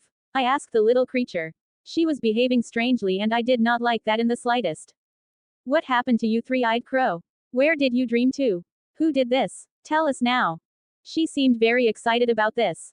But why? What is it? See, can you heal me? Yes, Leaf can heal you. But Leaf must know where three-eyed crow got this much magic from, and so bright too. Like the sun. Leaf had a distant look on her face. Like the sun. What was she talking about? The sun? Why the sun? Wait, the heat. The boy was making the surroundings heat up and then the pressure, do not tell me. Before I could say anything though, Leaf put both of her hands on me and called the remaining children to do the same. They all put their hands on me and then I could feel it, the pain was leaving my body. Slowly I was getting better and I could almost feel my injuries receding to nothingness. When I looked at the children of the forest I noticed something that should have been impossible as well, they were getting brighter. Younger. They started to have more life in them, they looked more vibrant.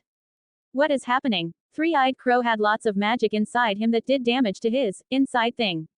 For you humans this is dangerous, but the energy you had inside felt like the sun.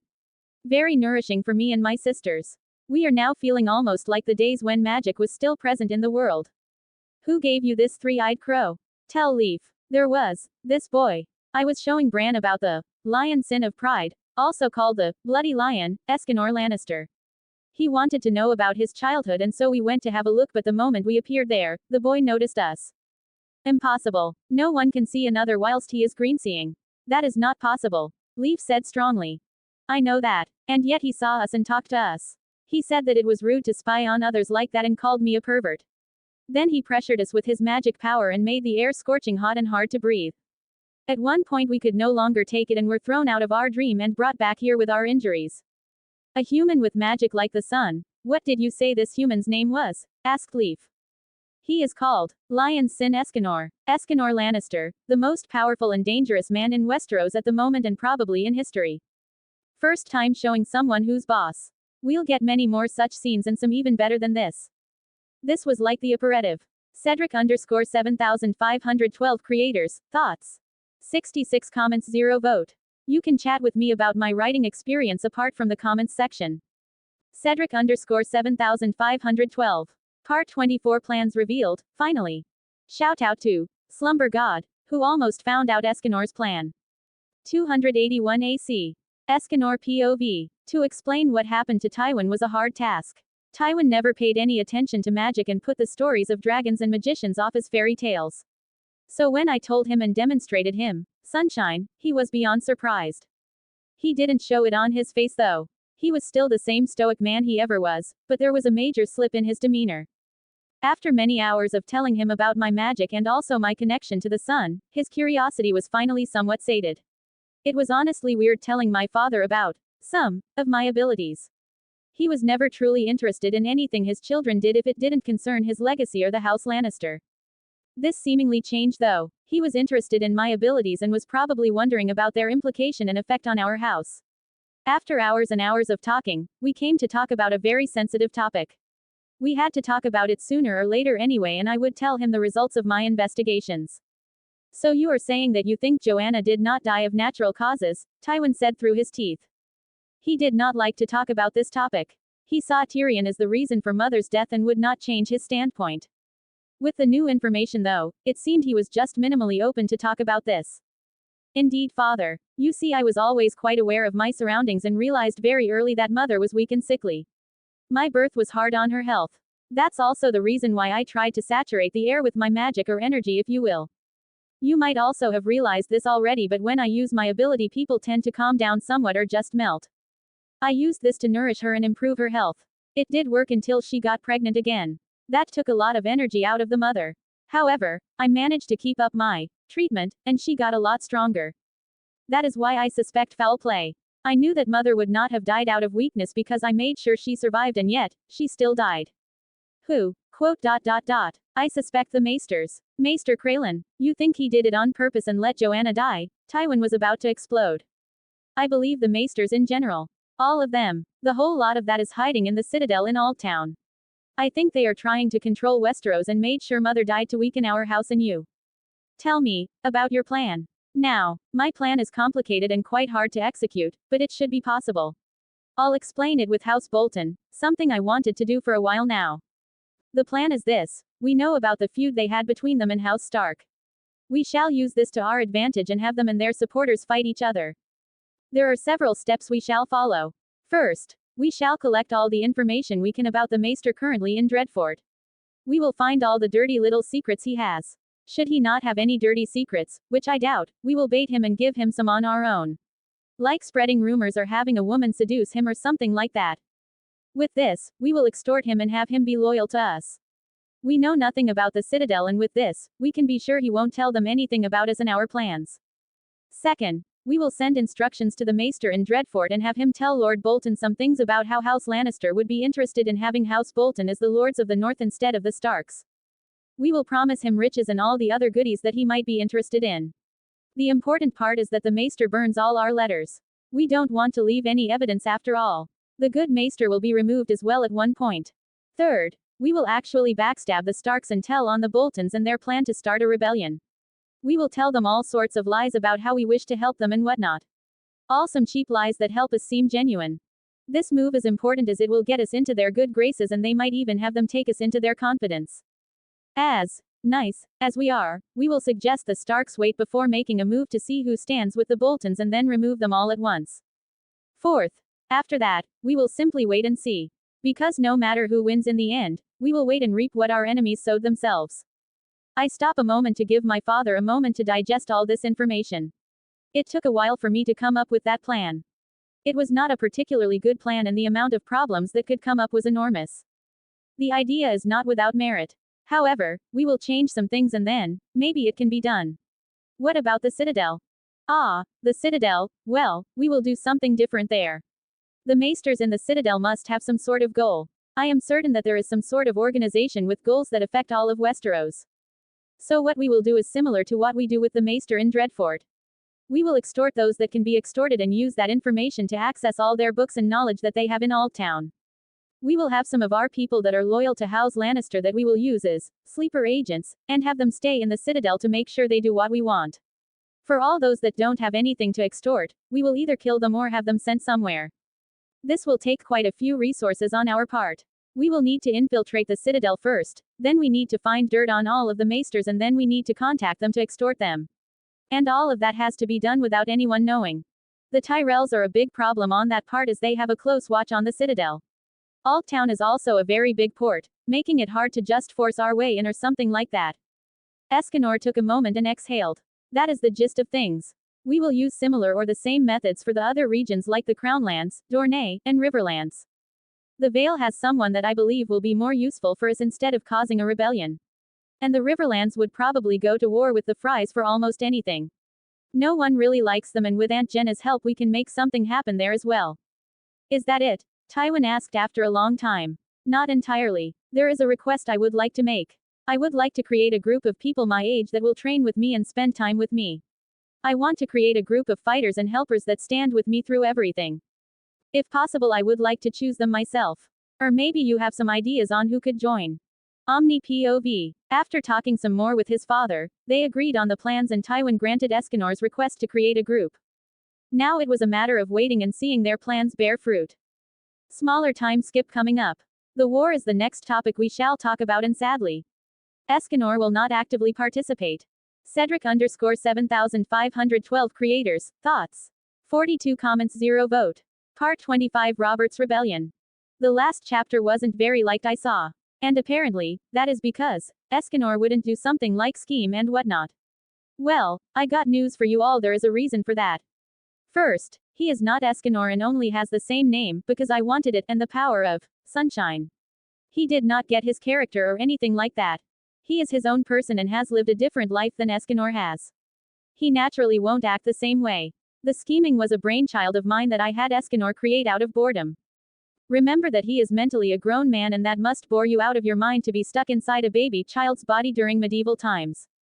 That's why he created these schemes to pass the time. That's also why he created the deck. Another reason why he is not as prideful as Og Esganor is because of the conflict with his powers. I already explained this and I'm frustrated no one realized it yet. But Esganor still doesn't have access to all his power, and that also only to a fraction. His sunshine is still not close to full power, because it is fighting against the devil fruit. He will get more prideful the older he gets, but he will still be different from Esganor from 7DS. Don't King call the story boring without thinking. If I wanted to write a one-hit wonder story, I would have made Esganor grow to adult size by the time the war started and have him burn all of Westeros to the ground. That would be so boring. If you don't like it, then piss off. You don't have to announce your departure. You can tell me constructive criticism or stop reading entirely. 283 AC. Esganor POV. 2 years have passed since I talked with my father. Things didn't go as planned, of course, because by the time 282 AC had arrived, the Crown Prince did what he shouldn't have. Just like he did in the story, he kidnapped Lyanna Stark. What an idiot. I knew he was crazy like his father, but to act on his lust like that, what a disgrace. Just as you would expect, the Starks went crazy. Brandon Stark, the simpleton, actually rode to King's Landing. He was at Riverrun to meet his betrothed Catelyn Tully when the news reached him of his sister's abduction. Being the Stark that he was, he rode for the Red Keep and screamed at the top of his lungs for Rhaegar to come out and die by his hands.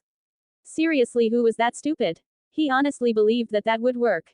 The king, may he rest in pieces, arrested Brandon and all those that came with him. Plotting the murder of the Crown Prince was the reason. I couldn't help but be disgusted by this. Of course, the king would use this chance to satiate his urges and his paranoia. The fathers of all those that were arrested were summoned to court. Now guess who actually came? Yes, Rickard Bloody Stark went to King's Landing with 200 men. None of them returned north. King Aerys II allowed for trials, of a sort. Rickard Stark of course demanded a trial by combat. A beautiful custom that was accepted by the king, surprisingly. But then all became clear when I heard the next part. While Rickard expected to fight one of the king's guards, King Aerys in all his madness declared fire to be the champion for House Targaryen. Would you ever? I mean seriously. What a prick. And yet I couldn't help but look down on the king for his actions. I noticed an increase in pride again, resulting in a slow but steady reduction of interest in scheming. I was still doing it and keeping track of a lot of things due to boredom, but it was getting less and less. That's why I couldn't help but look down on this little ploy the king did. That he needed something like this to get what he wants was just pitiful. And while I myself had created far-reaching and long-term schemes, I did those also out of boredom. But I was also a bit disappointed in myself for doing them. If there is a house that stands in my way, I can just pity them. That feeling became more apparent. It seems my power, sunshine, was winning the battle with the devil fruit. And the more the scale tipped in its favor, the more obvious my changes became. Getting back to the king. They had Rickard Stark suspended from the rafters in the throne room, where his pyromancers kindled a blaze beneath the Lord of Winterfell. Brandon Stark was brought in as well, and placed in a Tyroshi strangling device, while a longsword was placed just outside his reach. Brandon was allowed to try and free his father, but the more he struggled to reach the sword, the tighter the cord around his neck became. The poor Brandon strangled himself in an attempt to reach the sword and save his father, while Lord Rickard cooked in his armor. That left a bad taste in my mouth at the time. Such a terrible way to die for both of them. And yet I wasn't able to bring myself to hate or be angry at the king. At least not very much. It was like a passing feeling for me. In the end, I only felt pity for the mad guy. Pity for having sealed his fate. Being the rational person that he was, the king demanded Jon Arryn send him the heads of both Robert Baratheon and Eddard Stark who were being fostered by him. That didn't end as expected, as Jon Arryn refused and therefore started the war that would be known as Robert's Rebellion. The war is not something we will go over as it would take too long and is not interesting. An important battle happened this year in fact. The Battle of the Trident was a decisive battle because Rhaegar and Robert met in single combat while the battle waged on around them. The prince managed to wound Robert but was eventually killed when he took his warhammer to the chest. After a long time, the rebels managed to win because the Targaryen host broke and ran away, due to Rhaegar's death. This was the turning point and almost marked the win for the rebels. Robert Baratheon proclaimed his intention to claim the Iron Throne. Out of all three leaders of the rebellion, Robert had the better claim, due to the fact that his grandmother had been Princess Rhaelle Targaryen, the youngest daughter of King Aegon V Targaryen. Even though Robert had the best claim to the throne, it was lastly conquest that won him the throne and sealed the deal for most. Even though the war was not yet over, my father made sure that it was. I knew what would happen. The bloody and disgraceful sacking of King's Landing where so many innocents died for pretty much nothing. My pride wouldn't allow my father to go through with the same plan. I would never allow Gregor Clegane to murder and rape Elia Martell. I would kill him on the spot and all those soldiers that were there, effectively reducing the 12,000-strong army of the Westerlands to nothing. I told father these exact words should he allow his soldiers to slaughter and rape the small folk and the queen and children. When I told my father this, let's just say he was less than pleased with me. On the contrary, he was livid and I thought he would disinherit me or take away my Lannister name. And I couldn't care less really. I stood in front of him with my head held high and a bored look on my face as my father tried to look intimidating. Should he stand against me? I could only pity him. His pathetic attempt to leave a millennia-long legacy was becoming plain boring to me. The way he had to go about it, scheming and plotting was just getting on my nerves, even though I was the one to come up with many of those plans. After a staring contest that will be remembered in history, my father finally relented. But he was angry with me and would not forget this. I didn't care about that. As long as I didn't hear about the brutal and cowardly murder of Elia Martell and her children as well as all those small folk, I would leave my father be. As for Elia Martell, she and her children still died. The bloodlust of Robert Targaryen was not to be underestimated. The moment I heard the news of him killing Elia and her children in the throne room, I couldn't help but pity him, yet again. So many people are being pitied by me the older I get. Because the moment he killed Elia Martell and her children he got a place on my list of people that would die. And as it is for all those that have to go against me, I can only pity him. For they just forfeit their pathetic lives. Poor sods. King Aerys II Targaryen had a last surprise prepared for Tywin and his forces though. He had prepared a load of wildfire underneath King's Landing and had ordered for them to be lit. He was planning on destroying every single human in King's Landing and ruining the land for a long time. But here is where Jaime came in clutch. He actually decided against the oath he swore in Harrenhal and killed the king and the pyromancer. With his actions, Jaime got to be known as the Kingslayer. No one knew that he did what he did because he wanted to save everyone. It actually made me proud of him. Imagine that. While Robert's rebellion is now considered to have ended with the sack of King's Landing, not all battles are over just yet. In the south, the siege of Storm's End is still going on, while Lyanna Stark was still missing. I wonder whether Lyanna Stark will die this time as well and whether the future Jon Snow will be born. We'll see what will happen. In the meantime, I will continue to train with the young boys and girls that I took into my group. 69 comments 0 vote. Part 26 O Ye of Little Faith.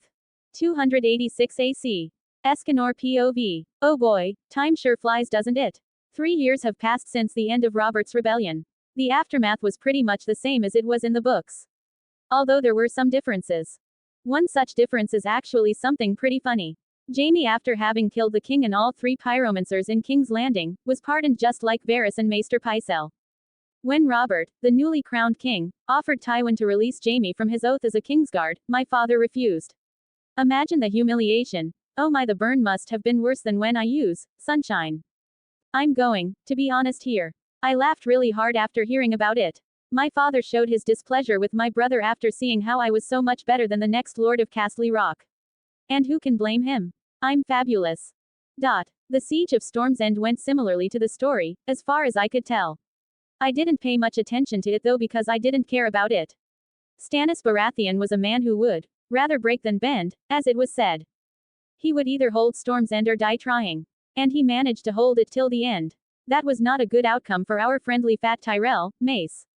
Seriously though, who names his child Mace? That's setting your son up for failure. Now something of much more interest to me was the outcome of the combat at the Tower of Joy. I didn't have anyone specifically there to see the outcome, but all my reports state that Eddard Stark came back to King's Landing without Lyanna Stark's dead body, most intriguing. There was news though about a bastard of Eddard Stark, called Jon Snow. Howland Reed survived the battle at the Tower of Joy as well and most likely brought the boy to the north. Hee. I couldn't wait for the future when I tell the Fat King the truth and then smash his face into the days ahead. Dear Ashara Dane was dead. Poor girl probably couldn't handle Eddard giving in to his duty and marrying Catelyn Tully instead of her. He pretty much smashed and dashed, if Barristan Selmy is to be believed. But hey, at least House Dane has got their prized sword, Dawn, back, right? They can at least find comfort in that. Anyway, let the past be the past and we will deal with the present. As that is much more interesting anyway. I was riding with my 6 friends with whom I formed the 7 Deadly Sins. That's right, how original, right? But come on, it was practically begging to be used by me. And let's be real here. Pride should have been the leader anyway. Why would Wrath be the leader? Makes no sense to me. I picked 6 individuals who I thought would make good teammates. I was looking for special traits to fill the ranks of the 7DS.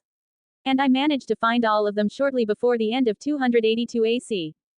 Wrath was the easiest one to pick. I chose Sandor Clegane, also known as the Hound. His anger management left much to be desired and was therefore perfect for the role of Wrath. We did not get along in the beginning, I can tell you that. He did not take kindly to the idea of following a little runt, as he put it. We sorted it out. I smacked his head straight and he was a good little dog henceforth. Greed was also quite an easy pick for me. I was looking for news of good thieves that were still children. And with the help of my uncle Kevin, I managed to find a particularly good one in Lannisport. The lad's called Roddick. We call him Rod. It's to make fun of him because he is quite stiff due to being alert all the time. He was a genius pickpocket that could literally get in and out of almost anywhere. He loved to target rich pompous pricks. Who can blame him? Envy took me a while. Like in the anime, Envy was also a woman. She was a particularly crafty and tricky one. She was a base-born girl that lied and poisoned her way up the ladder. She married a well-off merchant while she was still 1 in 10 name days, only to then make him have an accident and inherit everything he owned. She was a diamond-level talent that I made sure to nurture. She has become a very dangerous poison mistress. Her fighting style is focused on poison and sneak attacks. She is however perfectly able to use a sword should she have to. Lust is a particularly exotic woman. I found her in a brothel in Lannisport. She was the rising star in the business. A seductress without equal. I killed the old-ass man who was about to have his way with her when I found her. It was consensual, but I didn't care. Pedophiles are on my kill-on-sight list. Her name is Consuela. A Spanish name I gave her, because of reasons. She was a martial artist without equal but not as proficient with armor or heavy weapons. Sloth was a boy I found that truly was lazy. He didn't like to fight even though he was a prodigy with knives and daggers. He was the perfect assassin. His only flaw was his laziness and lack of ambition. He was happy just lying under a tree and looking at the clouds. He called himself Slash. A boring and cheap name he picked because of the scar he had on his face. It wasn't even a big scar or a particularly cool scar, just a normal one on his left cheek. And lastly, Gluttony. Gluttony was a genius woman I found by chance. We met during a break I took in a bar. I complained about the alcohol being slightly better than piss. She agreed and told me ways to improve the beer. She was called Mary. After talking with the older woman for a while, I noticed her intelligence and thirst for knowledge. I plan to use her for the businesses that I'll start setting up very soon. Probably this year, in fact. Omni POV. Esganor and his band of misfits returned after a mission they got from Tywin to see their progress as a group. We were tasked with searching and eliminating a particular group of bandits that were terrorizing the north of the Westerlands. We managed to find them and using our combined efforts stopped them from pillaging another village. It was a brutal scene that showed our teamwork, efficiency as well as our ruthlessness towards bandits. We were returning to Castamer after weeks of travel to recuperate and relax for a while. That's right, Castamer. I'm now the Lord of Castamer, well, not really Lord but the current keeper and owner of Castamer. It was forced on me by my father after having gone against him for the last time, or so he said. We had a disagreement after something he planned to do to my dear brother Tyrion. Can you imagine? Tyrion found someone special and actually married. He married a young girl he met for a few weeks. I knew of the girl but did not expect him to marry her so soon after meeting her. We will cover that story later though. We rode into Castamer and had stable boys take care of our horses. Everyone went to do their own thing. They all had their respective rooms that were located around Castamer. Everyone was free to do what they wished if I didn't have something special for them. We grew closer over the last few years and became good friends. I made sure that everyone understood and respected each other. And over the years, we truly became something akin to a small family. I made my way to my chambers. I wanted to take a bath and relax for a while. I was about to launch my businesses in the coming week and Mary helped me with the administrations. I opened the door to my room and was greeted by a beautiful, slender woman with black eyes and a flat chest. She had black hair and a gentle smile on her face when she saw me. Sir Esganor, welcome back. I am sure you were successful in your endeavors, the woman said. I was, thank you, I answered. How are the children? Are they doing all right? I hope the accommodation is still to your liking and standard. Of course, Sir Esganor. I cannot express how grateful I am to you for what you did. The amount of gratitude I have for you can never be compensated. I will forever stay indebted to you, she said. It was nothing, Elia. Oh, ye of little faith, thought she died, didn't you? I got all of you again. Why would the one who planned all those things just let someone as important as Elia die? You fools thought I just killed her off. You just got pranked. Get pranked, ya fools. It was hilarious to read the comments to the last chapters. Because I had this chapter already prepared. Cedric_7512 creators, thoughts. 48 comments, 0 vote. Part 27 Tisha. Omni POV. Flashback to early 286 AC. What do you mean, you got married? Esganor asked Tyrion after the latter visited him in the evening. They were currently in Esganor's private chamber he uses in the headquarters of the 7DS a bit outside of Castle Rock. It is as I told you, I got married today. Her name is Tisha and she is the most loving and beautiful girl I have ever met. I tell you brother, there is no one like her. Her smile and the way she sings for me. And Tyrion went on and on about the virtues of Tyrion's wife, Tisha. Esganor knew about Tisha, of course. It was a very sick topic in his opinion. He hadn't ever met the girl and he was unsure whether she truly loved Tyrion as the story said, or if she was only acting like Tywin thought. After all, this was not a story, this was now real. And as Tyrion's bigger brother, Esganor wanted to make sure. Esganor listened to Tyrion talking about his lovely wife. It was always useful to listen to what others tell you about a person. You understand for one what said person believes to know and also whether they seem blinded by a lie or other emotions such as love. It was an interesting story Tyrion told him. How he and Jaime rescued Tisha from some bandits near Castle Rock and Tyrion took care of her. How she seemed to like him a lot and they eventually made love to each other. It was obvious that Tyrion was enamored by Tisha. So much so that he bribed a drunken septon and married the girl in secret. Tyrion told Esganor about their daily activities, of staying in bed and doing all kinds of things newlyweds do. But Esganor knew that this would not last. When did you marry brother? Esganor asked. Close to a fortnight ago. Why? Tyrion answered. Sigh. Quote. Esganor sighed. He knew what this meant. It had been 2 weeks since their marriage, and it was about this time that the Septon would sober up and snitch to Tywin. It meant the end of their happiness in the story and a lifetime of psychological scars for Tyrion. Esganor did not know what happened to Tisha after the whole cleansing of the Lannister name, but he knew that it would not happen in this life, not on his watch. His father had lost a lot of respect in Esganor's eyes. He was angry. Yes, for the first time in almost 14 years, Esganor was angry. The reason for his anger? Tywin FC King Lannister would commit the greatest sin there was. He was about to toy with Tyrion's and Tisha's hearts. And that was unforgivable. A knock is heard in Tywin's solar. He absent-mindedly says, "Enter." In comes the very same drunk Septon that wed Tisha and Tyrion. "My lord, I have come to confess something I believe would be of great interest to you," the Septon starts. "What would that be, Septon?" Tywin asks without looking up from his work. "My lord, about a fortnight ago I was bribed by Lord Tyrion to have him married." "What? Who was the bride?" Tywin asked. Not he was looking at the Septon. "A commoner girl that Esser Jaime and Tyrion apparently saved from bandits. I believe they are truly in love, my lord." Quote. Tywin didn't say anything. He was thinking right now. His abomination of a son married without his consent and then a lowborn wench.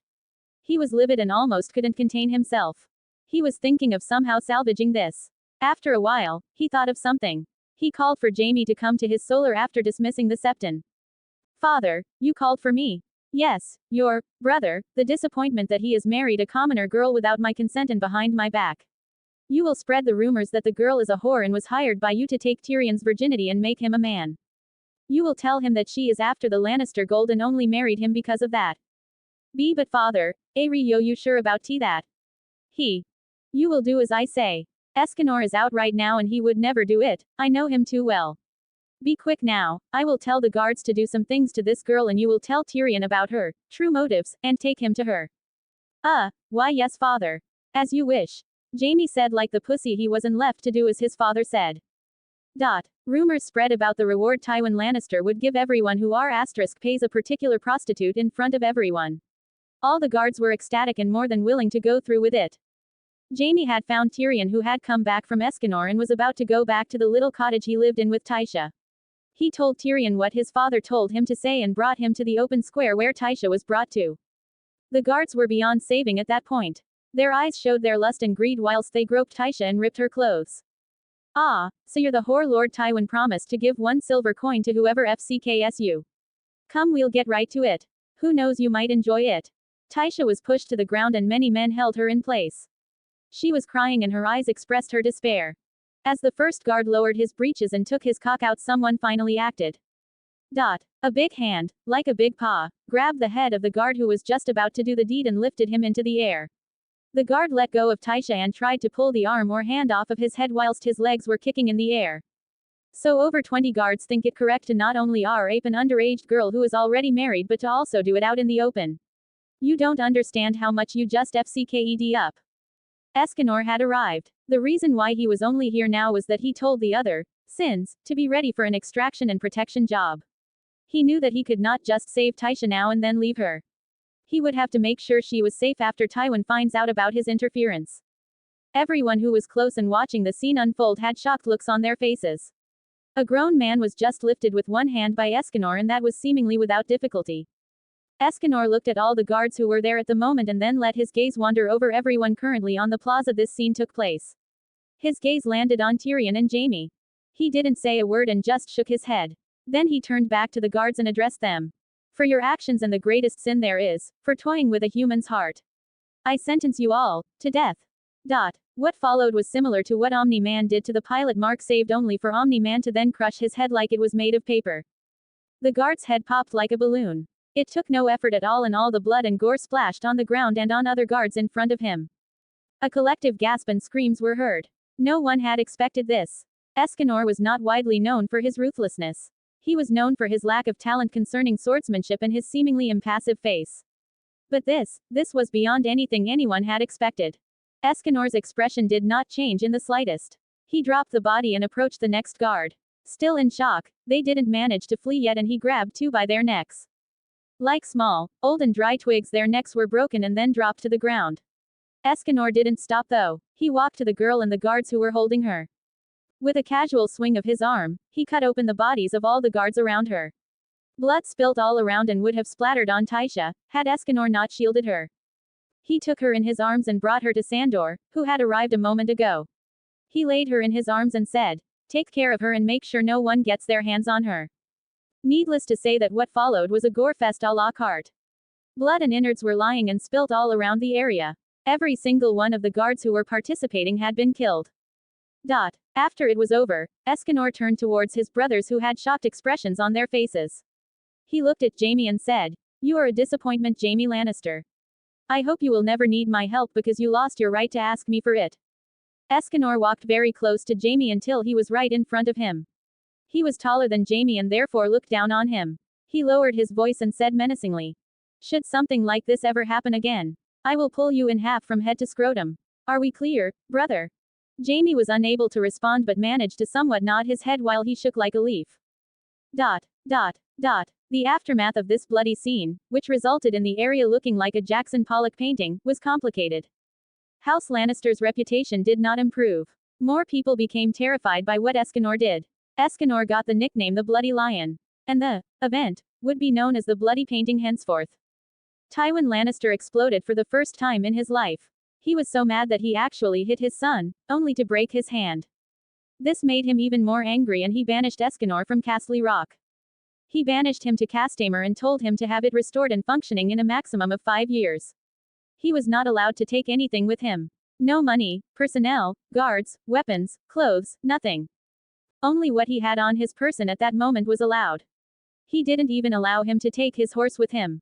Esganor only looked down on his father without saying a word. The tension at that moment was sky high. And Tywin was actually scared then. In the end, Esganor left Castle Rock. Why should he care about his father? He would kill him the next time he pulled something like that and he told him that, to his face. Esganor Lannister threatened his father and told him that he would kill him the moment he would do something similar to the Tisha case ever again.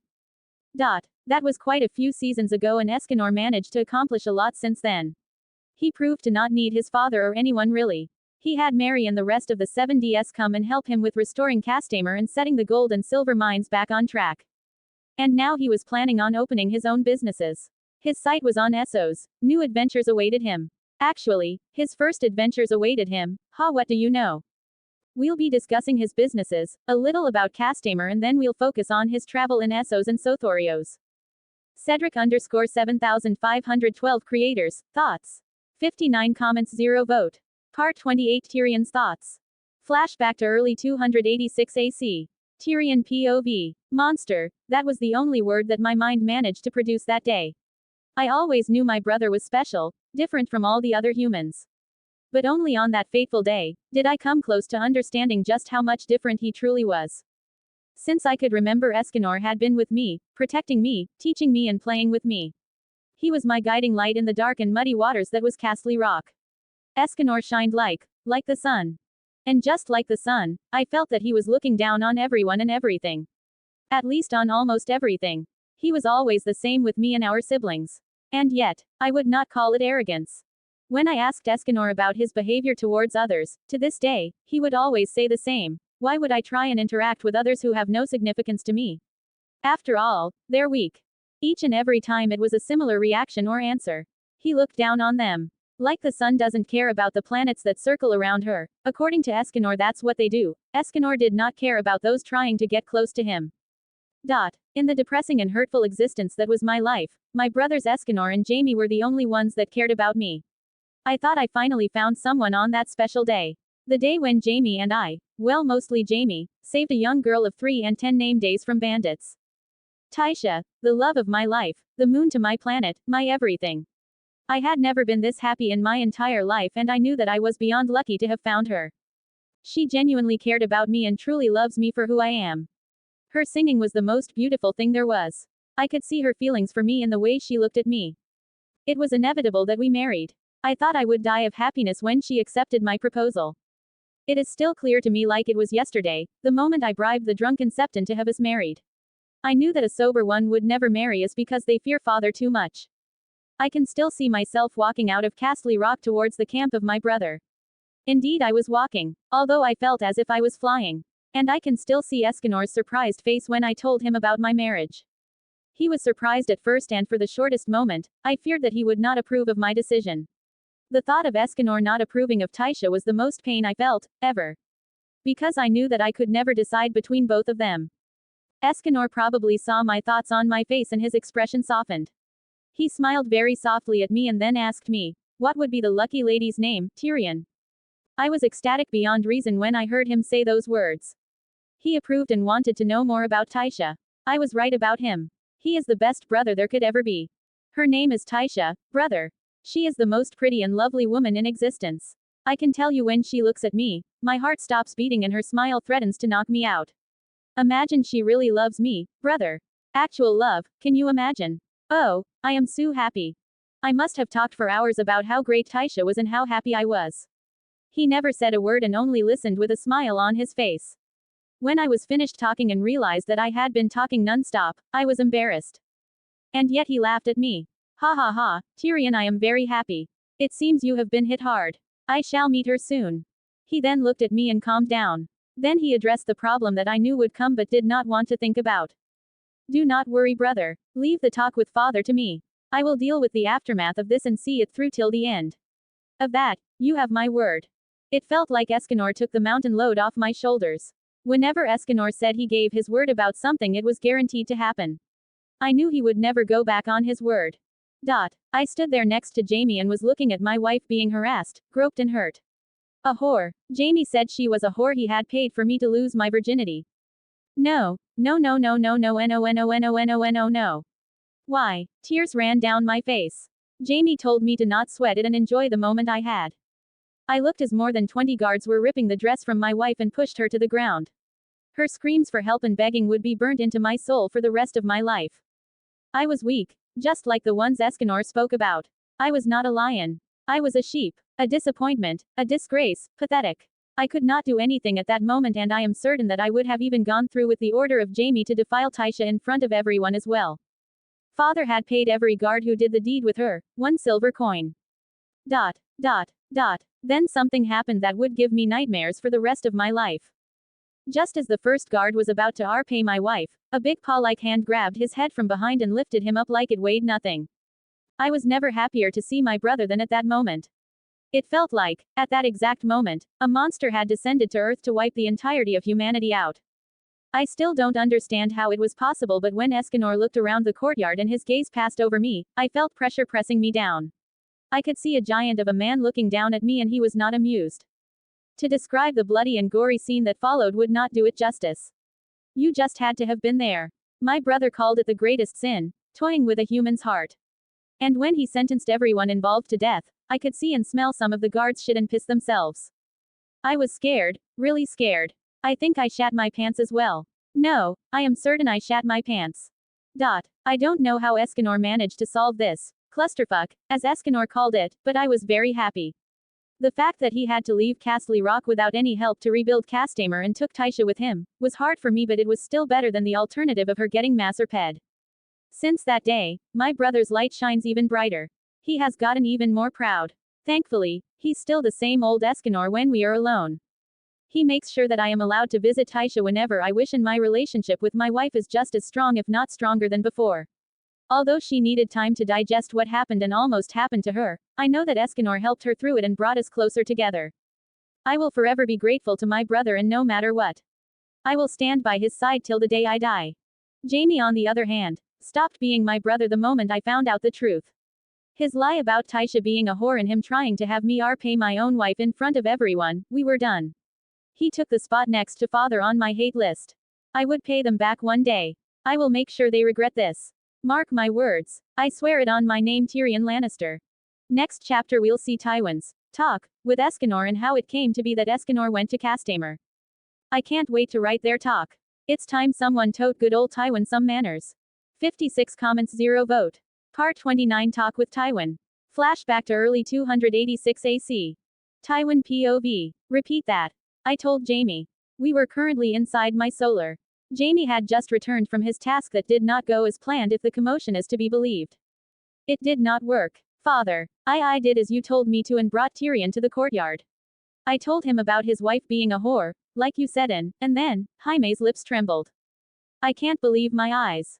My son, Jaime, who I groomed and taught to be a lion, was crying in my solar. I am perplexed. What happened to reduce my son to this state? Jaime, what happened? Why are you crying like a little girl? It was. Esganor, what does he have to do with anything? Be clear now. He killed them all. What?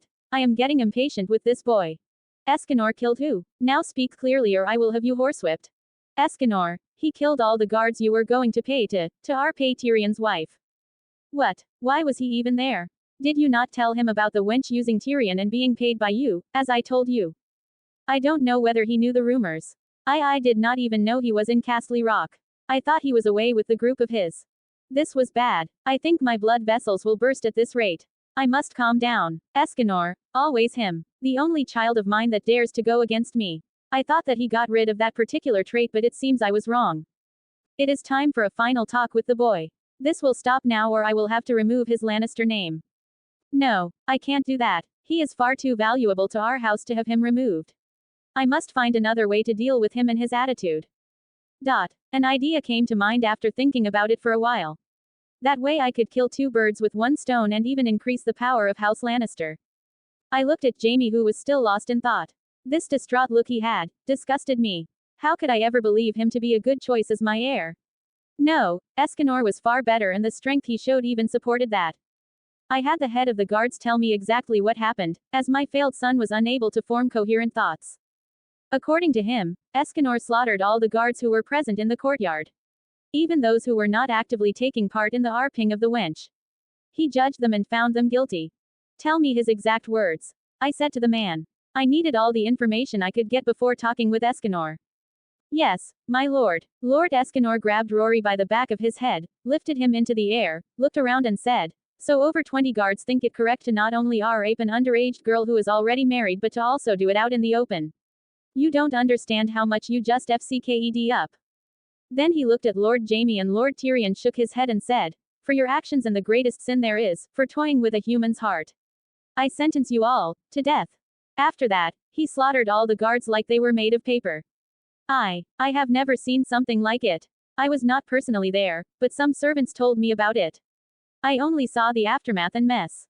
I see. You may leave. I turned to Jaime and gave him his next task. Jaime, pull yourself together. You will go to Esganor and tell him to come here. I want to speak to him. And be quick. Now go. Yes, father. I looked at my son. That gave me a great headache. Had I not been so angry with him going against my will, I would be proud of him. Managing to kill over 20 guards without suffering from any wounds. What was I talking about? Without suffering any exhaustion. He was not even ruffled. Not even his clothes were damaged. It felt like he was taking a stroll through the woods on a sunny day.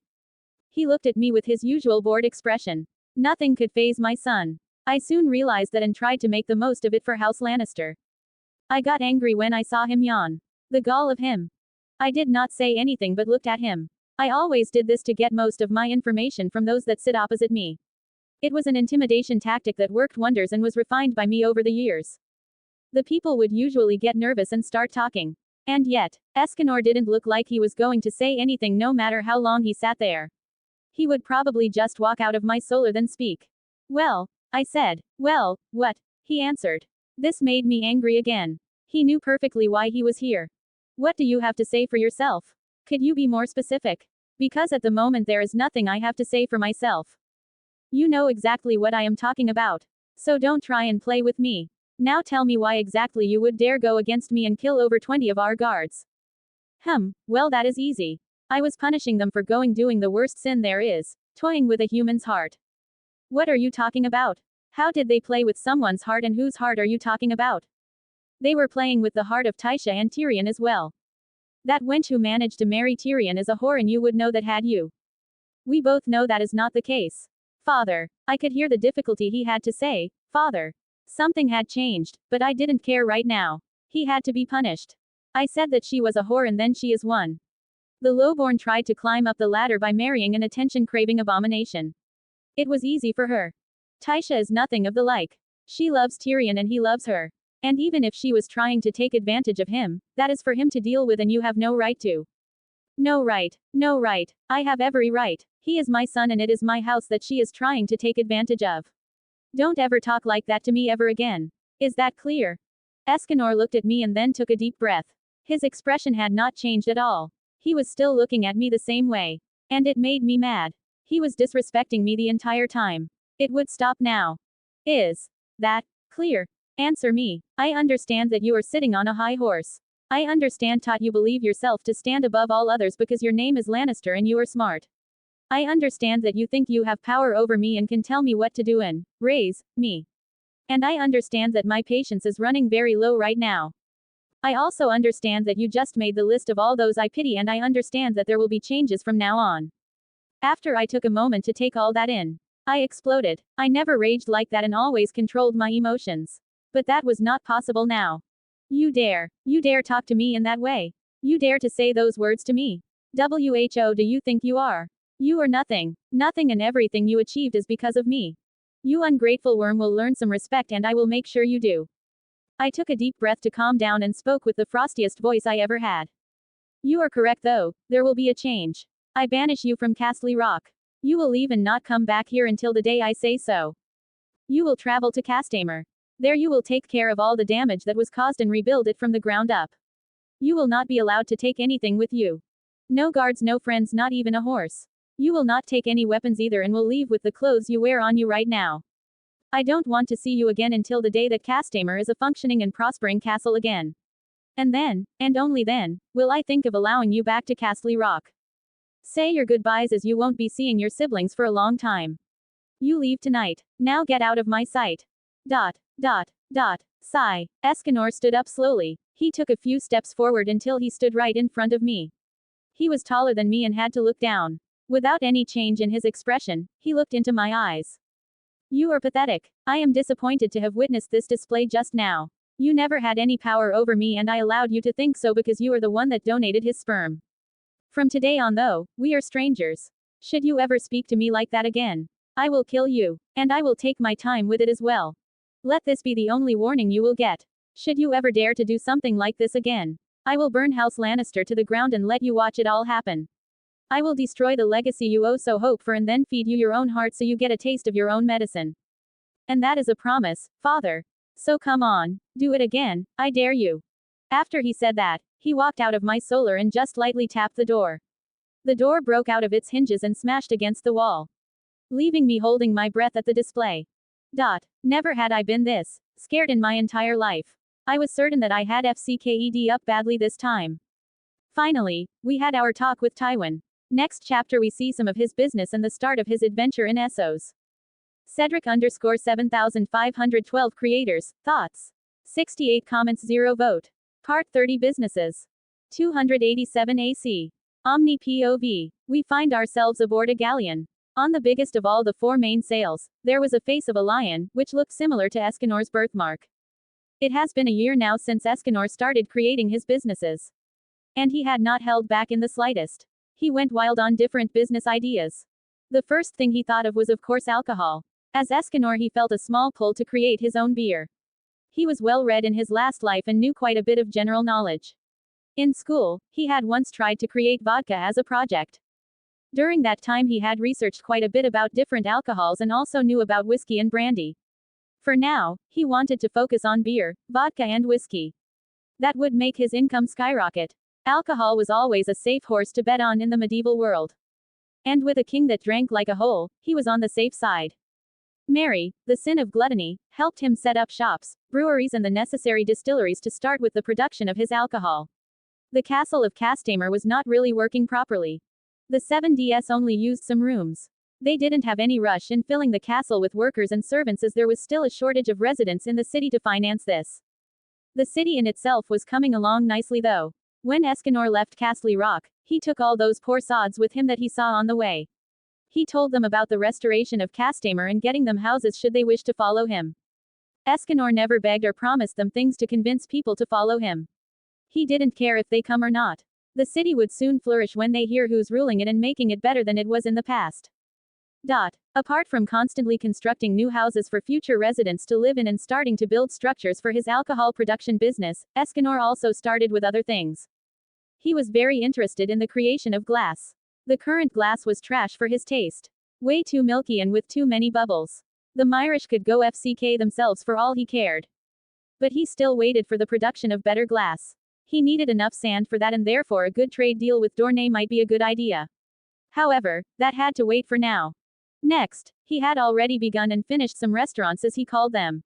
He named them, To the Hungry Lion. He was quite happy with the name. He wanted to get some orderly place where people could eat and drink without getting drunk. For those that wanted to just get drunk, he created taverns and bars. There he started to serve his beer. He called it, My Sweet Gluttony, as a personal show of respect to the Og Esganor and his love. Although merry, the current sin of gluttony was touched by the name. Esganor wanted to introduce Westeros to some nice dishes like pizza, pasta or spaghetti, currywurst, Zuriga-schnatzlets, fries, goulash, shawarma, durum and many more. Most of those are quite easy to make and nourishing as well. To finance and make his restaurants profitable as possible, Esganor started to create fields to plant potatoes and wheat. Apart from that, he created some cattle farms. Interesting story that one. Castamer is not the best place for farming, but he managed to find some space that worked. The cattle farms, though, didn't go very well. However, Esganor had an idea. He transported many tons of dirt to the high mountains.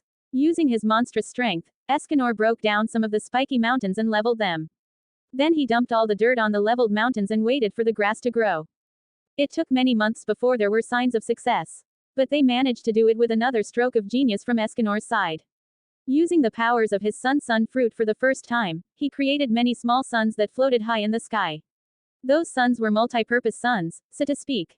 They were able to both warm the environment or simply send out solar energy that nourished the crops and grass. It was an amazing power on Esganor's side that would increase the harvest from his crops over the years and also make them healthier and more nourishing. Speaking of the crops, we come to another way for Esganor to make money in the future. He knew that using his multi-purpose suns he would eventually harvest more crops than he would need. Therefore he will be able to sell the excess wheat and potatoes to the north. He particularly chose the north to sell his goods, because he knew that they were taken advantage of by the Reach. And he would be able to sell crops every year and in larger quantities, no matter whether it is winter or summer. Being the proud man that he is, he will not allow the Reach to profit and sell his harvest at a much lower price than them, gaining him the North's gratitude and the Reach's ire. And if he was lucky, he could get a good fight in the future. The last and final idea Esganor had, for now, was to mine gold in Sothorios. He was interested in going there anyway. The stories about basilisks and other monsters intrigued him and he wanted to have a look. The reason for his current travel on the first galleon in his armada he was going to build, was an entirely different reason. Apart from using this chance to setting up potential trade deals with Volantis or other free cities like Lee, Myr or the city of Bravos, Esganor wanted to deal with an old problem. Since he had been born, Esganor had felt a pull coming from the east. That pull had gotten stronger over the years and it was now time to deal with it. He had an idea of what this pull represented, but he wanted to make sure. Therefore, he boarded the galleon filled with wheat and potatoes and traveled to Essos. The captain came to Esganor hurriedly and said to him, "My lord, there is a storm coming. We might have to turn back or try to maneuver around it. Please tell us what you would like us to do." Esganor looked at the sky and saw the dark clouds forming on the horizon.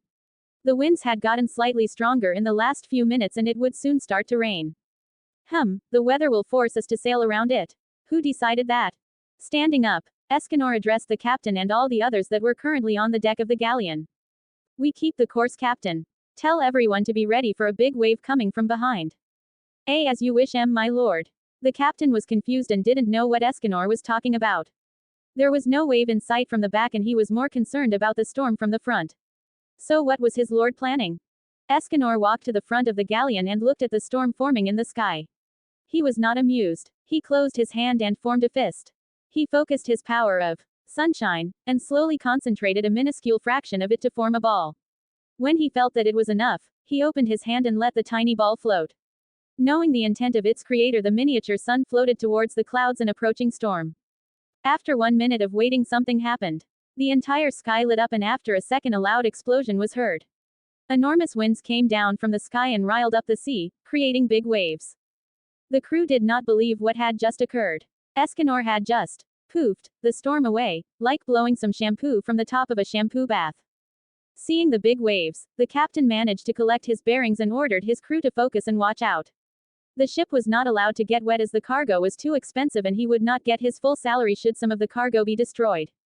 The respect the captain and the entire crew held for Esganor after this first sailing towards Essos rose massively. It was a good thing to serve a man with such powers. And it was probably also profitable. Esganor will finally get his prize next chapter. Cedric_7512 creators, thoughts. 115 comments 0 vote.